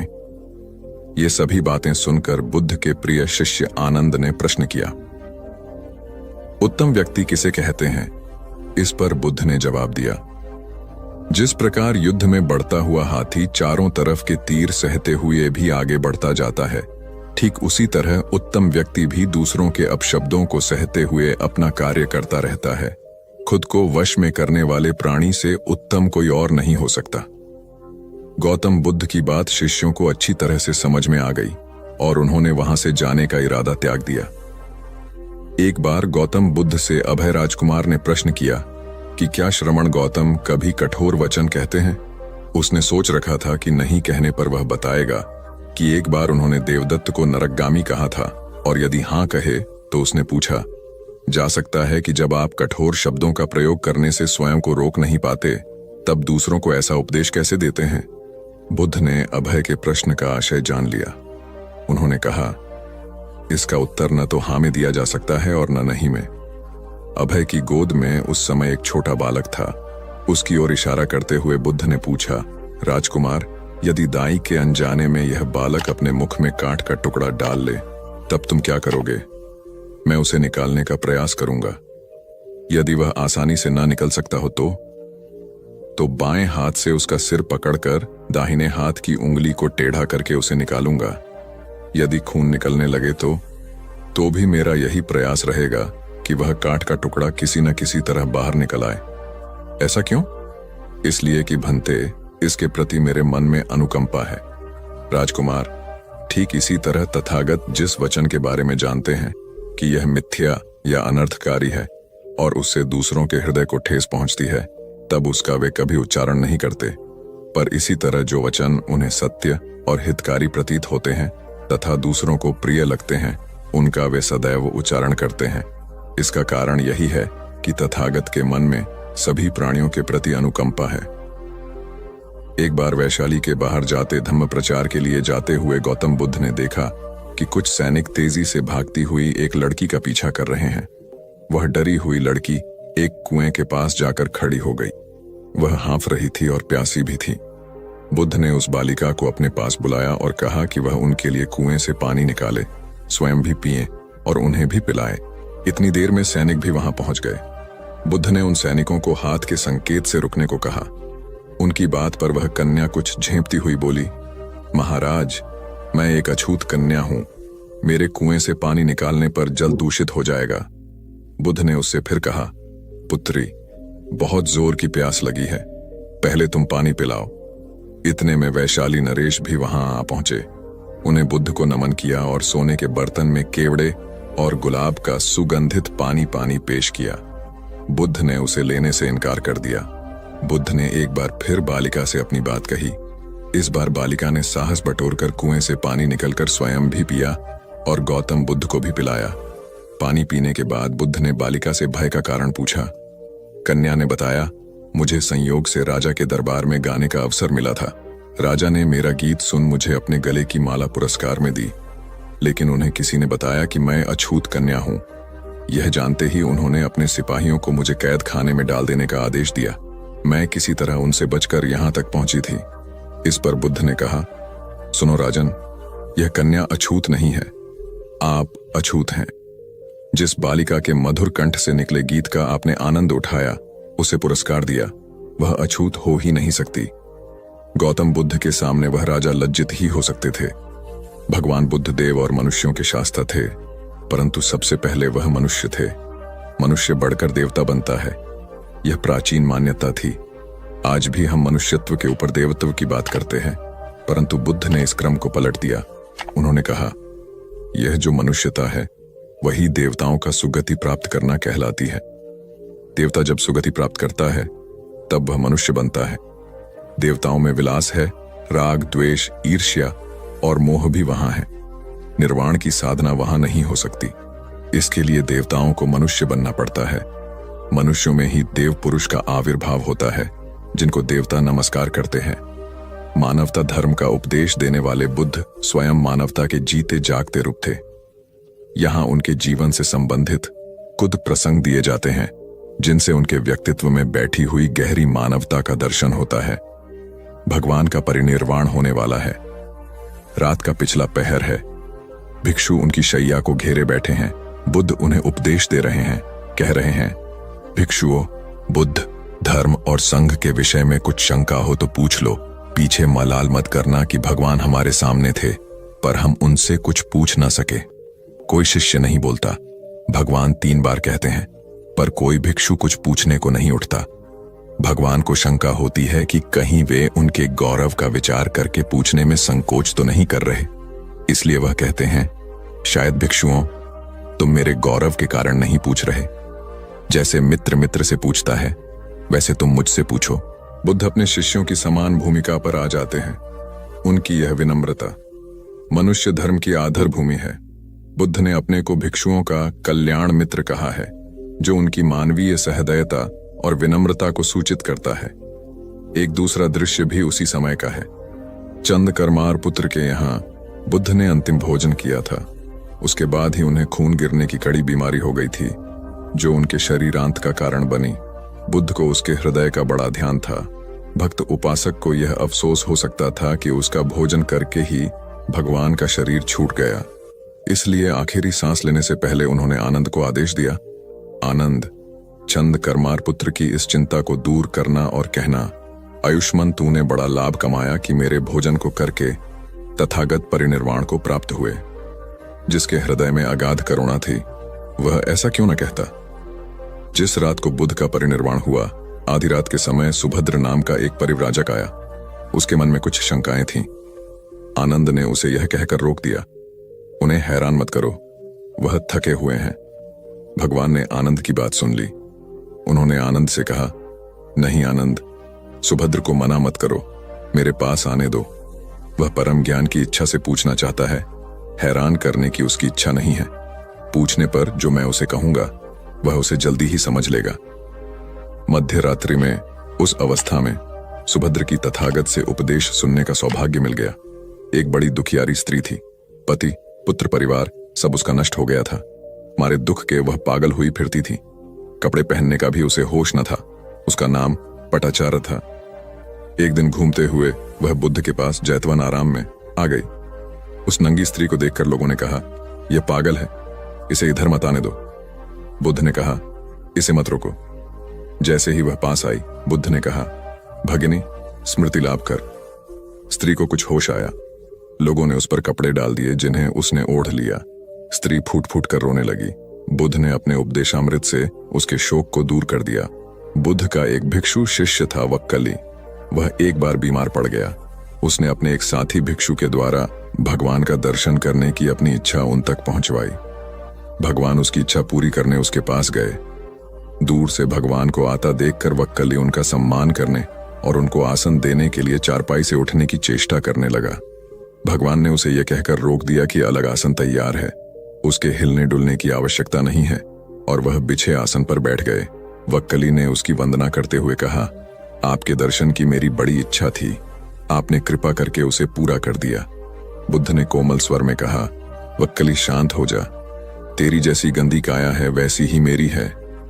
वक्कली, इस गंदी काया को देखने से क्या लाभ? जो धर्म को देखता है वह मुझे देखता है, जो मुझे देखता है वह धर्म को देखता है। भगवान बुद्ध गृहस्थों के प्रति बड़ी सहानुभूति रखते थे। एक बार सुप्रवासा नामक स्त्री के बच्चा होने वाला था और वह असहा वेदना से पीड़ित थी। उसने अपने पति के द्वारा बुद्ध के चरणों में प्रणाम अर्पित करवाया।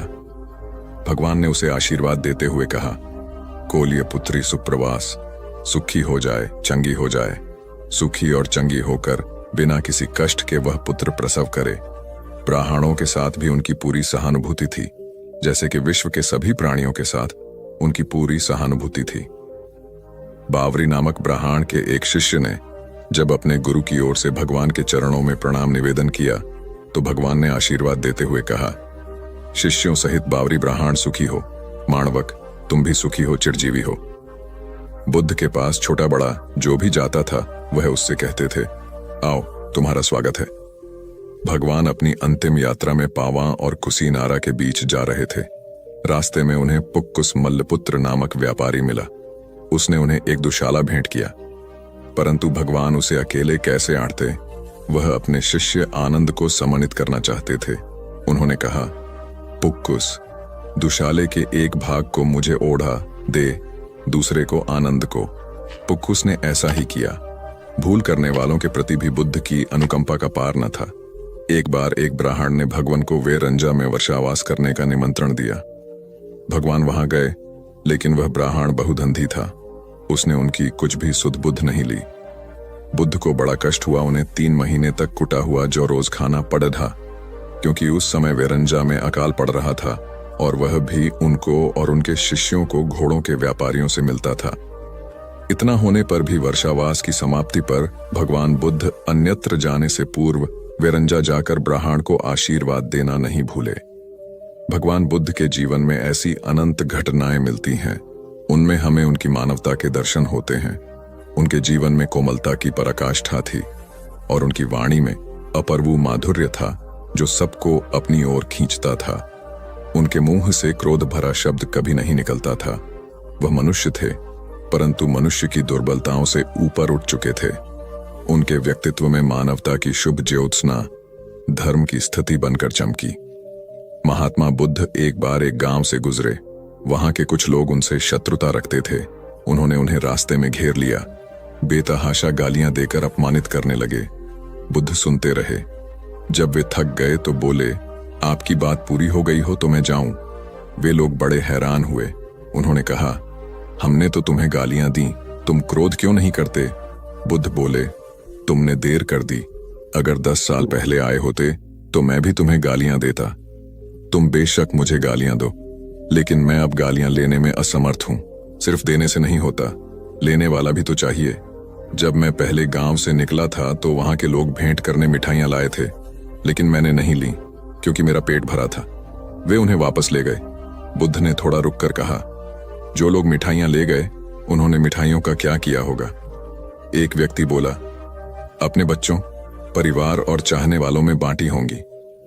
बुद्ध बोले, तुम जो गालियां लाए हो उन्हें मैंने नहीं लिया, क्या तुम इन्हें भी अपने परिवार और चाहने वालों में बांटोगे?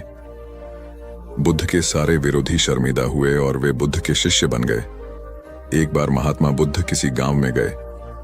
वहां एक स्त्री ने उनसे पूछा कि आप तो किसी राजकुमार की तरह दिखते हैं, आपने युवावस्था में गेरुआ वस्त्र क्यों धारण किया है?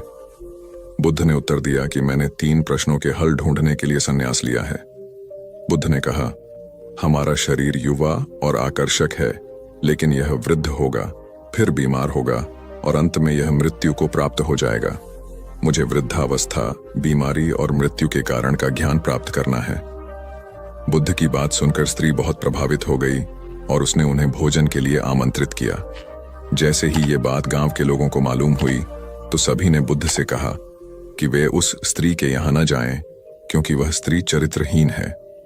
बुद्ध ने गांव के सरपंच से पूछा कि क्या यह बात सही है। सरपंच ने भी गांव के लोगों की बात में सहमति जताई। तब बुद्ध ने सरपंच का एक हाथ पकड़कर कहा कि अब ताली बजाकर दिखाओ। इस पर सरपंच ने कहा कि यह असंभव है, एक हाथ से ताली नहीं बज सकती। बुद्ध ने कहा कि ठीक इसी प्रकार कोई स्त्री अकेले ही चरित्रहीन नहीं हो सकती है।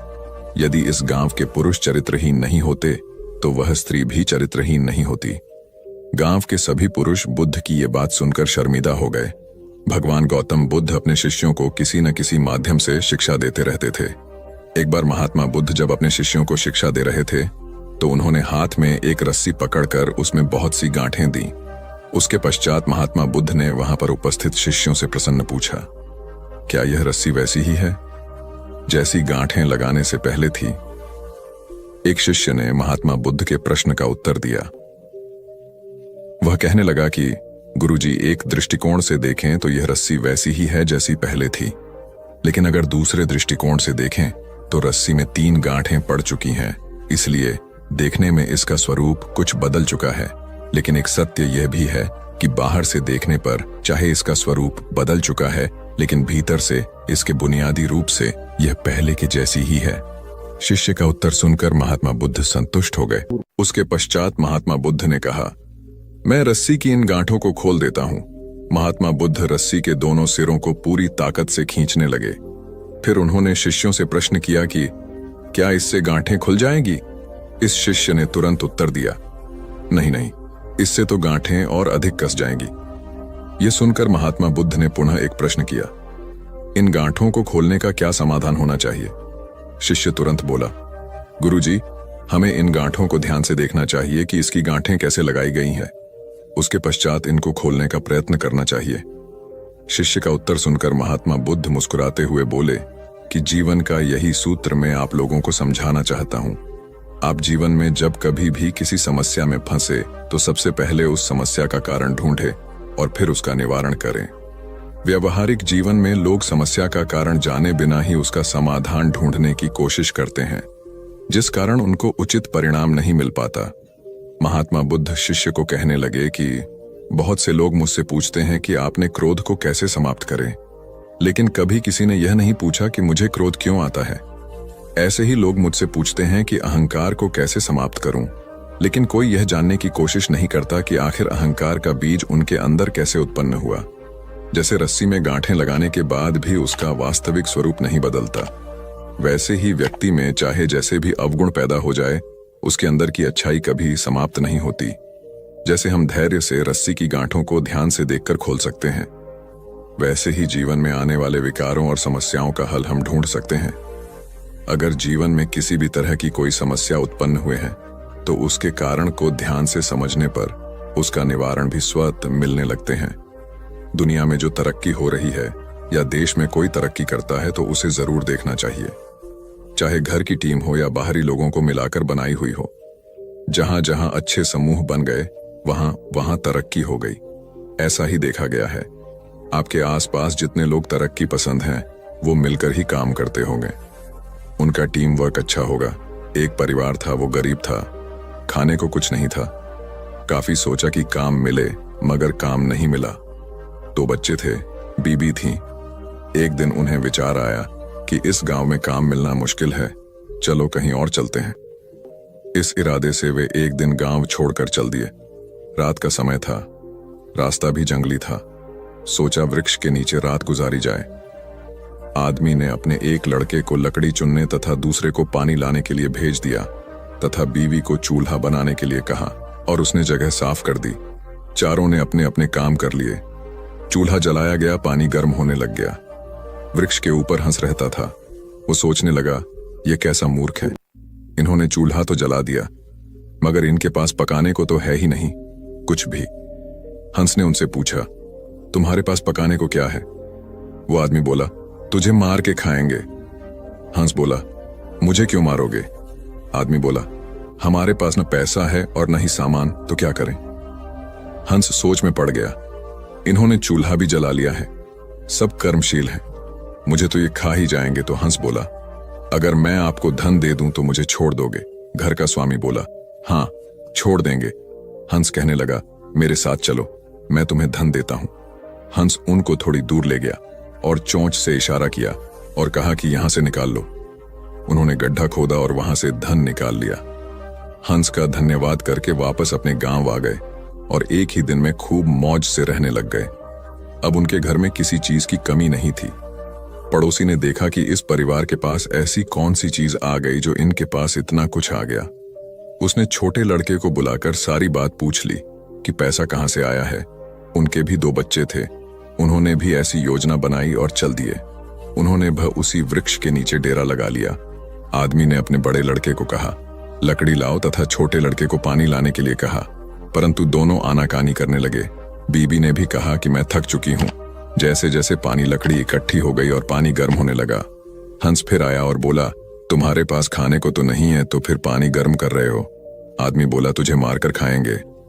हंस मुस्कुरा उठा और बोला, मारने वाले तो 3 दिन पहले आए थे, तुम अपना समय खराब मत करो, घर जाओ, तुम मुझे क्या मरोगे? तुम तो आपस में ही लड़ रहे हो। जिन्होंने दूसरों को जितना होता है वे खुद नहीं लड़ते। संसार का नियम भी ऐसा ही है। जिन लोगों ने तरक्की करनी है वे मिलकर चलते हैं, और आज भी संसार में उनका ही बोल बाला है। जो आपसी तालमेल में रहते हैं वे ही समाज रूपी हंस को जीत सकते हैं। एक बार अकबर ने बीरबल से कहा, मुझे परमात्मा दिखा दो। राजा का हुक्म था। बीरबल बहुत परेशान था कि परमात्मा को कैसे राजा को दिखाए। इसी विचार को लेकर बीरबल छुट्टी पर चला गया और उदास रहने लगा। एक दिन परिवार में चर्चा हुई। उदासी का कारण पूछा गया तो बीरबल ने बता दिया कि राजा ईश्वर के दर्शन करना चाहते हैं। बीरबल का बेटा बोला, कल सुबह मुझे आप साथ ले जाएं, मैं अपने आप राजा को दर्शन करा दूंगा। दूसरे दिन सुबह बीरबल और लड़का दरबार में पहुंचे और राजा को कहा, मेरा लड़का आपके प्रश्न के उत्तर का समाधान करेगा। राजा ने सोचा, यह लड़का क्या समाधान करेगा? लड़का बोला, इस वक्त मैं आपका गुरु हूं, मुझे उचित स्थान दिया जाए। राजा ने सोचा, बात तो ठीक कह रहा है, मैंने तो प्रश्न किया है, समाधान करने वाला गुरु समान होता है। राजा ने लड़के के लिए अपने साथ थोड़ा ऊंचा स्थान दिया। लड़का बोला, महाराज एक दूध का कटोरा मंगाओ। राजा ने दूध का कटोरा मंगाया। लड़का बोला, महाराज इस दूध में घी है। राजा बोला, हाँ है। लड़का बोला, पहले मुझे आप उसका दर्शन कराओ। राजा बोला, तू मूर्ख है, घी के दर्शन ऐसे थोड़े होते हैं। पहले दूध को गर्म करना पड़ता है, फिर उसकी दही जमाना पड़ता है, फिर उसको मघानी में रिड़का जाता है, फिर मक्खन निकलता है, फिर उसे गर्म गर्म कढ़ाई में डाला जाता है, फिर उसकी मैल निकाली जाती है, तब जाकर घी के दर्शन होते हैं। ऐसे ही थोड़े दर्शन होते हैं। लड़का बोला, यही उत्तर है आपके प्रश्न का। पहले इंसान को तपना पड़ता है, फिर उसको जमना पड़ता है, फिर उसको साधना करनी पड़ती है, फिर उसको ज्ञान की अग्नि में तपना होता है, फिर उस ईश्वर के दर्शन होते हैं। अकबर समझ गया और बोला, तू वाकई ही मेरा गुरु है। ईश्वर को जानने के लिए बहुत कुछ करना पड़ता है। वैसे हर आत्मा में ईश्वर का अंश है और उसी को ईश्वर का रूप समझना चाहिए, तभी सुख की प्राप्ति होती है। यह भी संसार का एक नियम है। एक बालक अभी पूरे 2 साल का भी नहीं हुआ था कि उसके पिता की मृत्यु हो गई। ऐसी कठिन परिस्थिति में उसकी मां उसे लेकर अपने मायके में रहने लगी। सभी उसे नन्हा कहकर पुकारते थे। छोटे से कद का बालक शारीरिक रूप से दुर्बल था, किंतु मानसिक रूप से अत्यंत मेधावी। उसे जो कुछ भी कहा या सिखाया जाता वह बड़े मनोयोग से उसे ग्रहण करता था। धीरे धीरे दिन बीतते गए और बालक 6 वर्ष का हो गया। एक बार वह अपने कुछ मित्रों के साथ मिलकर किसी बाग में फूल तोड़ने पहुंचा। वह बालक और उसके सभी फल तोड़ने लगे। तभी माली आ गया। उस बालक के सभी मित्र भाग गए, लेकिन वह माली की पकड़ में आ गया। माली ने उसे डंडे से पीटना शुरू किया। नन्हा मार खाता रहा और फिर धीमी आवाज में माली से बोला, मेरे पिता इस दुनिया में नहीं है, इसलिए तुम मुझे इस तरह मार रहे हो। बालक की बात सुनकर माली का हाथ रुक गया। माली शांत होकर बोला, बेटा, तुम्हारे पिता के न होने से तुम्हारी जिम्मेवारी और अधिक बढ़ जाती है कि तुम कोई गलत काम नहीं करो। यह सुनकर नन्हा बालक फूट फूट कर रो पड़ा और फिर कभी गलत काम न करने का संकल्प लिया। यही नन्हा बालक बड़ा होकर लाल बहादुर शास्त्री के नाम से विख्यात हुआ और प्रधानमंत्री के रूप में अपने गुण व व्यवहार से सर्वत्र प्रशंसा पाई। कथा का सार यह है कि माँ बाप के अमूल्य मार्गदर्शन के अभाव की स्थिति में और अधिक जिम्मेदार बनकर आत्मविकास करना चाहिए। 19वीं शताब्दी का एक प्रसंग है। मेदिनीपुर जिले के वीर सिंह नामक गांव में एक माँ अपने पुत्र के साथ रहती थी। माँ का रहन सहन अत्यंत सादा था और विचार अति उच्च। अपने पुत्र को वह सदा सुसंस्कारों की शिक्षा देती थी। पुत्र भी माँ का आज्ञाकारी था। माँ बहुत संघर्ष कर पुत्र का पालन पोषण कर रही थी। पुत्र अपनी माँ के कष्टों को देखता समझता था और इसी वजह से उसके मन में यह भावना थी कि बड़ा होकर अपनी माँ को सभी प्रकार के सुख दूं। एक दिन पुत्र ने माँ से कहा, मेरी बहुत इच्छा है कि तुम्हारे लिए कुछ गहने बनवाऊं, तुम्हारे पास एक भी गहना नहीं है। ये सुनकर माँ बोली, बेटा, मुझे बहुत दिनों से 3 प्रकार के गहनों की इच्छा है। पुत्र ने पूछा, वे कौन से गहने हैं? माँ ने उत्तर दिया, बेटा, इस गांव में स्कूल नहीं है, तुम एक अच्छा स्कूल बनवाना, एक दवाखाना खुलवाना, गरीब और अनाथ बच्चों के रहने और भोजन की व्यवस्था करवाना, यही मेरे लिए गहनों के समान होगा। माँ की बात सुनकर पुत्र रो पड़ा। वह पुत्र था पंडित ईश्वर चंद्र विद्यासागर और माँ थी भगवती देवी। वीर सिंह गांव में इस पुत्र द्वारा स्थापित किया हुआ भगवती विद्यालय आज भी उन अमूल्य गहनों की कथा सुना रहा है। कथा का सार यह है कि स्वयं की सज्जा से अधिक समाज को संवारने की कामना ही मनुष्य को मनुष्यत्व प्रदान करती है और ऐसी मनुष्यता से भरा समाज एक सुसंस्कृत राष्ट्र की परिकल्पना को साकार करता है। एक महात्मा बड़े ज्ञानी थे। वे प्रायः अपने शिष्यों को रामायण, महाभारत और गीता ग्रंथों की अच्छी बातें बताकर उन्हें आचरण में उतारने का आग्रह करते थे। प्रतिदिन संध्या को वे प्रवचन करते और श्रोताओं को इन धर्म ग्रंथों की कथाएं व दृष्टांत सुनाकर उनमें सदाचार जागृत करने का प्रयास करते थे। स्वयं महात्मा जी का आचरण भी तदनुकूल ही था। वे कंदमूल खाते, कभी किसी वस्तु की इच्छा न करते थे। धन संग्रह में उनकी कदापि रुचि नहीं थी। यदि कोई शिष्य अथवा श्रोता श्रद्धापूर्वक उन्हें कुछ भेंट करता तो वे तत्क्षण उसे किसी जरूरतमंद को दान कर देता। प्रवचन के पश्चात लोगों के प्रश्नों व जिज्ञासुओं का भी महात्मा जी समाधान करते। वे प्रायः रामायण आदि ग्रंथों से शिक्षा ग्रहण करने की बात कहते थे। एक दिन किसी व्यक्ति ने उनसे प्रश्न किया, महात्मा जी, रामायण को सही माना जाए या गलत? उन्होंने उत्तर दिया, वत्स, जब रामायण की रचना हुई थी तब मैं नहीं था। राम जी वन में विचरण कर रहे थे, तब भी मेरा अता पता नहीं था, इसलिए मैं नहीं बता सकता कि रामायण सही है या गलत। मैं तो सिर्फ इतना बता सकता हूं कि इसके अध्ययन एवं इससे मिलने वाली शिक्षा से सुधरकर मैं आज इस स्थिति में हूं। चाहो तो तुम भी इसका प्रयोग कर अपना जीवन बेहतर बना सकते हो। सार यह है कि धर्म ग्रंथ व नीति ग्रंथ तर्क का विषय नहीं होते, उनमें सतोमुखी जीवन के तत्व होते हैं। अतः उनसे अपने जीवन को सार्थकता देने की शिक्षा ग्रहण करनी चाहिए, न कि उन्हें तर्क की कसौटी पर कसना चाहिए। उपन्यासकार डा क्रोनिन अत्यंत निर्धन थे। पुस्तकों की रॉयल्टी या तो प्रकाशक हड़प जाते अथवा क्रोनिन को उनके हक से कम 2 क्रोनिन बहुत सीधे थे। प्रकाशकों से लड़ाई कर अपना हक लेना उन्हें नहीं आता था। अतः गरीबी में उनका जीवन बीत रहा था। इसी गरीबी में जैसे तैसे उन्होंने चिकित्सा की पढ़ाई पूर्ण की और डॉक्टर बन गया। जब वे चिकित्सा के क्षेत्र में आए तो कुछ लोगों ने उन्हें इसके जरिए पैसा कमाने का तरीका बताया। वे लोगों की बातों में आकर मरीज से मोटी फीस वसूलने लगे। वे किसी भी निधन पर दया नहीं करता और पूरा चिकित्सा खर्च लेते। यह देखकर क्रोनिन की पत्नी बहुत दुखी हुई। वे अत्यंत दयालु थीं। पति की गरीबों के साथ यह निर्दय देख एक दिन वे बोली, हम गरीब ही ठीक थे, हमसे कम दिल में दया तो थी। उस दया को खोकर तो हम कंगाल हो गए, अब मनुष्य ही नहीं रहे। पत्नी की मर्मस्पर्शी बात सुनकर डा क्रोनिन को आत्मबोध हुआ और उन्होंने अपनी पत्नी से कहा, तुम सच कह रही हो। व्यक्ति धन से नहीं मन से धनी होता है। तुमने सही समय पर सही राह दिखाई, अन्यथा हम अमानवीयता की गहरी खाई में गिर जाते तो कभी उठ ही नहीं पाते। कथा का निहितार्थ यह है कि जब मनुष्य अपनी मानवीयता की मूल पहचान से डिगने लगता है तो सामाजिक नैतिकता तो खंडित होती ही है, वह स्वयं भी भीतर खोखला हो जाता है, क्योंकि ऐसा उनकी पवित्र संस्कारशीलता बलि चढ़ चुकने के बाद ही होता है। बौद्ध धर्म का व्यापक प्रचार प्रसार हो चुका था। अनेक बौद्ध मठ स्थापित हो चुके थे। सभी मठों में योग्य आचार्य व कुलपित की नियुक्ति की जानी थी ताकि वे बौद्ध धर्म के समुचित प्रसार में अपनी महती भूमिका निभा सकें। आचार्य व कुलपति की नियुक्ति में उनके ज्ञान और विवेक के अतिरिक्त उनकी परहित रुचि को भी विशेष रूप से परखा जाता था, क्योंकि मठ सामूहिक हितों को प्रमुखता देते थे। एक बड़े बौद्ध मठ के लिए योग्य कुलपति की नियुक्ति उन दिनों चर्चा का विषय थी। उस बौद्ध मठ के आचार्य ज्ञान और विवेक के धनी मोदगल्यायन थे। कुलपति पद के लिए 3 उम्मीदवार थे और तीनों ही योग्य थे, किंतु चुनाव तो एक का ही करना था। अतः तीनों की परीक्षा लेने के लिए तीनों को जंगल में भेजा गया। आचार्य मोदगल्यायन उनकी परीक्षा लेने के लिए पहले ही जंगल में पहुंच गए। उन्होंने मार्ग में कांटे बिछा दिए। संध्या होने तक तीनों उम्मीदवार भी वहां आ पहुंचे।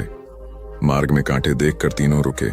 एक ने कुछ सोचकर अपना रास्ता बदल लिया, दूसरे ने कांटों पर से कूदकर रास्ता पार किया, तीसरा मार्ग से कांटे हटाने लगा ताकि मार्ग दूसरों के लिए निष्कंटक बन जाए। आचार्य मोदगल्यायन ने छुपकर यह देखा। यह सब देखकर आचार्य मोदगल्यायन ने इस तीसरे उम्मीदवार को यह कहते हुए कुलपित घोषित किया कि मठ में सत्प्रवृत्तियों को परंपरा वही डाल सकेगा जो सभी का ध्यान रख सके और अपने आचरण से प्रेरणा देने की क्षमता रखता हो। कथा का सार यह है कि निजी हितों पर सामूहिक हितों को वरीयता देने वाला ही सच्चा नेतृत्व करता होता है। एक गुरु और शिष्य तीर्थाटन हेतु जा रहे थे। चलते चलते शाम घिर आई तो दोनों एक पेड़ के नीचे रात्रि विश्राम के लिए रुक गए।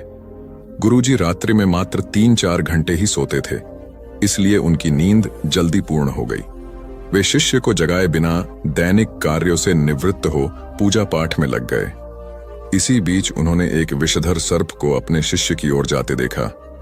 चूंकि गुरुजी पशु पक्षियों की भाषा समझते थे, इसलिए उन्होंने सर्प से प्रश्न किया, सोए हुए मेरे शिष्य को डसने का प्रयोजन है? सर्प ने उत्तर दिया, महात्मन, आपके शिष्य ने पूर्व जन्म में मेरी हत्या की थी। मुझे उससे बदला लेना है। अकाल मृत्यु होने पर मुझे सर्प योनि मिली है। मैं आपके शिष्य को डसकर उसे भी अकाल मृत्यु दूंगा। क्षण भर विचार के उपरांत गुरुजी बोले, मेरा शिष्य अत्यंत सदाचारी व होनहार होने के साथ ही अच्छा साधक भी है। फिर तुम उसे मरकर विश्व को उसके ज्ञान और प्रतिभा से क्यों वंचित कर रहे हो? स्वयं भी इस कार्य से मुक्ति नहीं मिलेगी। किंतु सर्प का निश्चय नहीं बदला। तब गुरुजी ने एक प्रस्ताव को रखते हुए कहा, मेरे शिष्य की साधना अभी अधूरी है। उसे अभी इस क्षेत्र में बहुत कुछ करना है, जबकि मेरे लक्ष्य पूर्ण हो चुके हैं।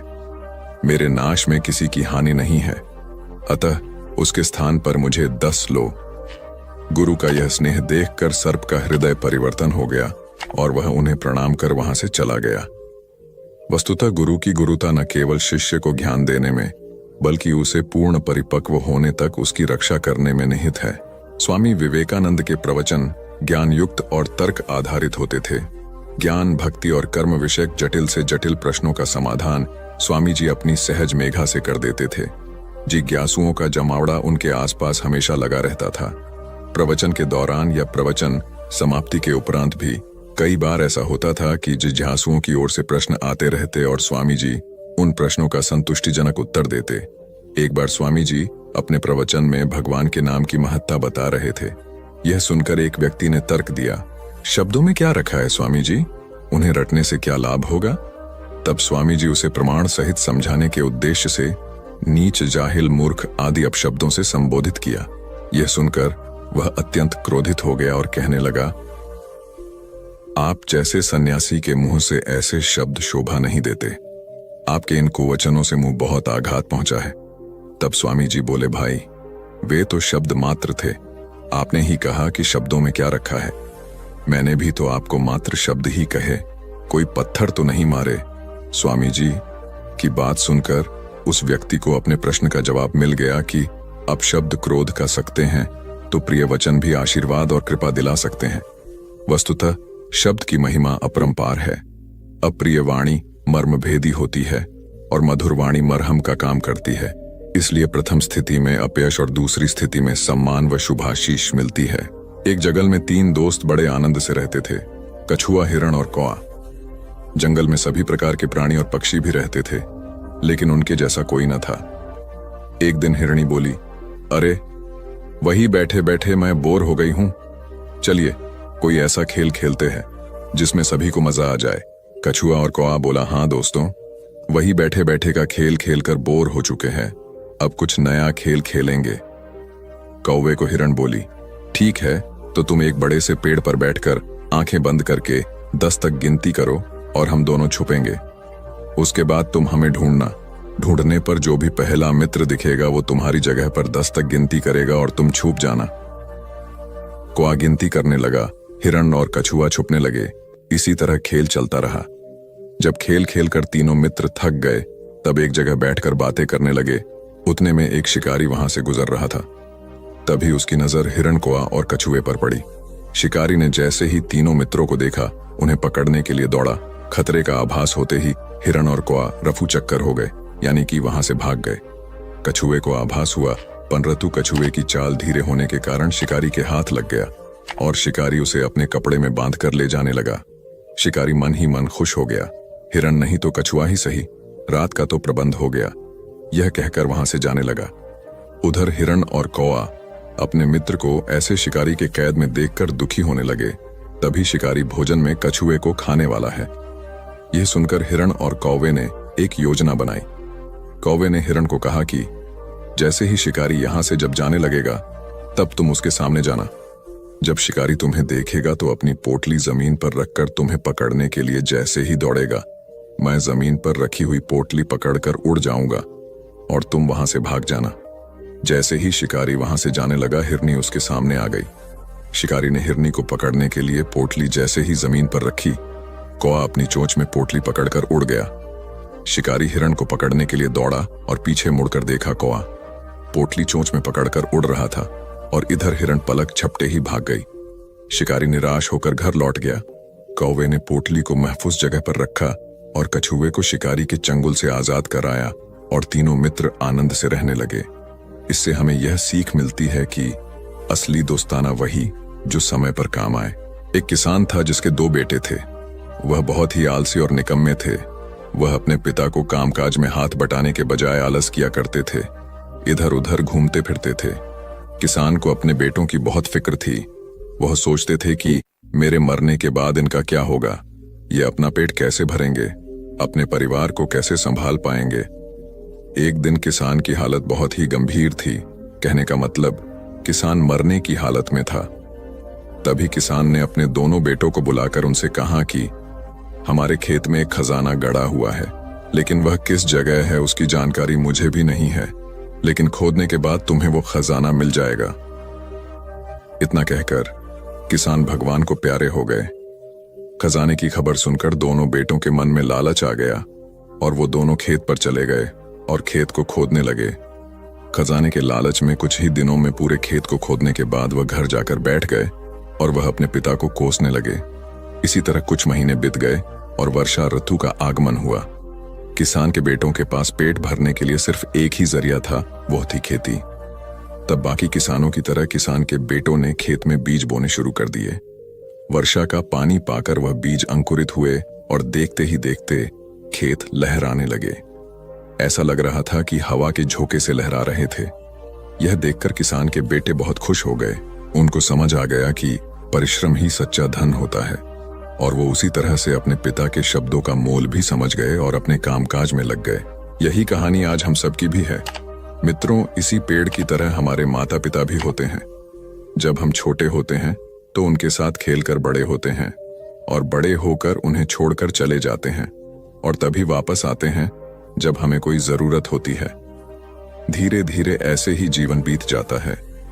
हमें पेड़ रूपी माता पिता की सेवा करनी चाहिए, ना कि सिर्फ उनसे फायदा लेना चाहिए। इस कहानी में हमें दिखाई देता है कि उस पेड़ के लिए वह बच्चा बहुत महत्वपूर्ण था और वह बच्चा बार बार जरूरत के अनुसार उस सेब के पेड़ का उपयोग करता था, ये सब जानते हुए भी कि वह उसका केवल उपयोग ही कर रहा है। इसी तरह आजकल हम भी हमारे माता पिता का जरूरत के अनुसार उपयोग करते हैं और बड़े होने पर उन्हें भूल जाते हैं। हमें हमेशा हमारे माता पिता की सेवा करनी चाहिए, उनका सम्मान करना चाहिए और हमेशा, भले ही हम कितने भी व्यस्त क्यों ना हो, उनके लिए थोड़ा समय तो भी निकलते रहना चाहिए। एक समय की बात है, एक बार गौतम बुद्ध अपने शिष्यों के साथ बैठे हुए थे। तभी वहां एक व्यक्ति आया जो बहुत क्रोध में था और गौतम बुद्ध के पास आकर बहुत भला बुरा कहने लगा। गौतम बुद्ध के शिष्यों को बहुत गुस्सा आया, पर गौतम बुद्ध एकदम शांत थे। वह व्यक्ति वहां से चला गया। फिर अगले दिन वह दोबारा आ गया और आज तो वह और भी ज्यादा गुस्से में था और गौतम बुद्ध को और भी बुरा कहने लगा।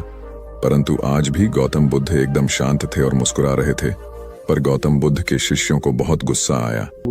वह व्यक्ति कुछ देर चिल्लाता रहा, फिर चला गया। अगले दिन वह व्यक्ति फिर आया और आज तो हद ही कर दी उसने। आकर गौतम बुद्ध को गाली देने लगा।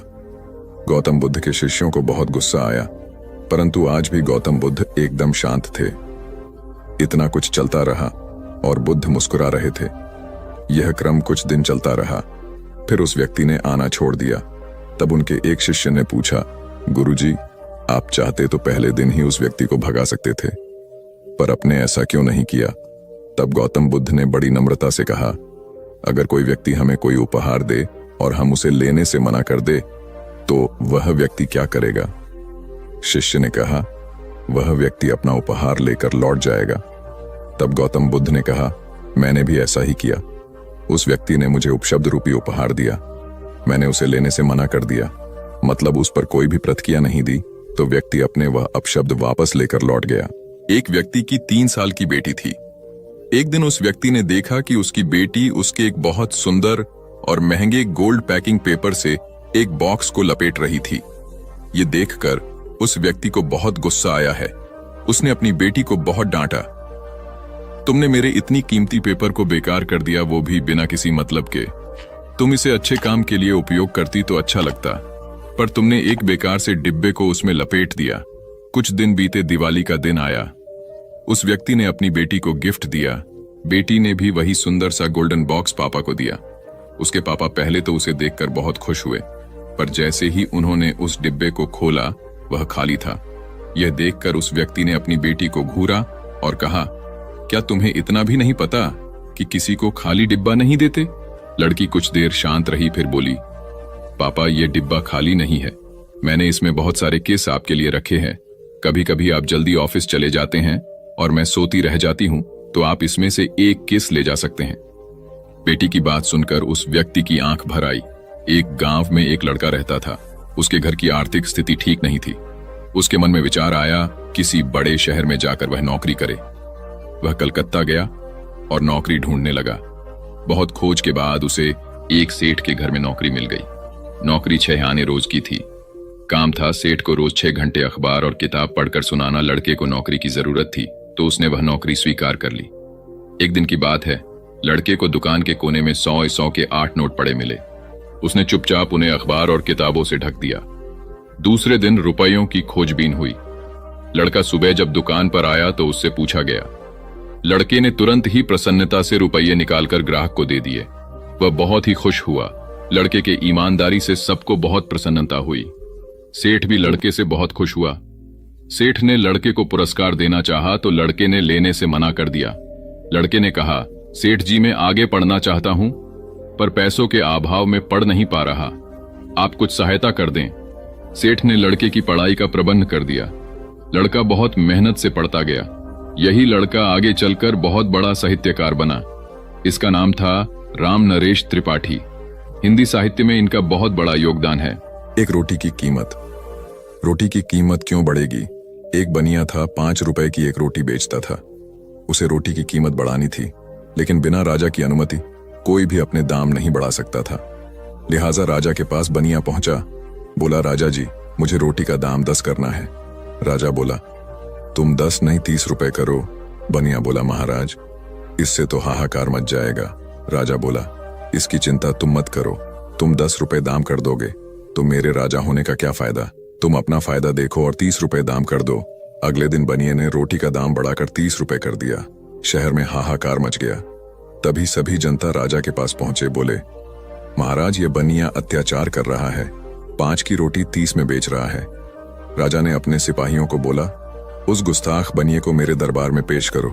बनिया जैसे ही दरबार में पहुंचा, राजा ने गुस्से में कहा, गुस्ताख, तेरी ये मजाल, तूने बिना मुझसे पूछे कैसे दाम बढ़ा दिया?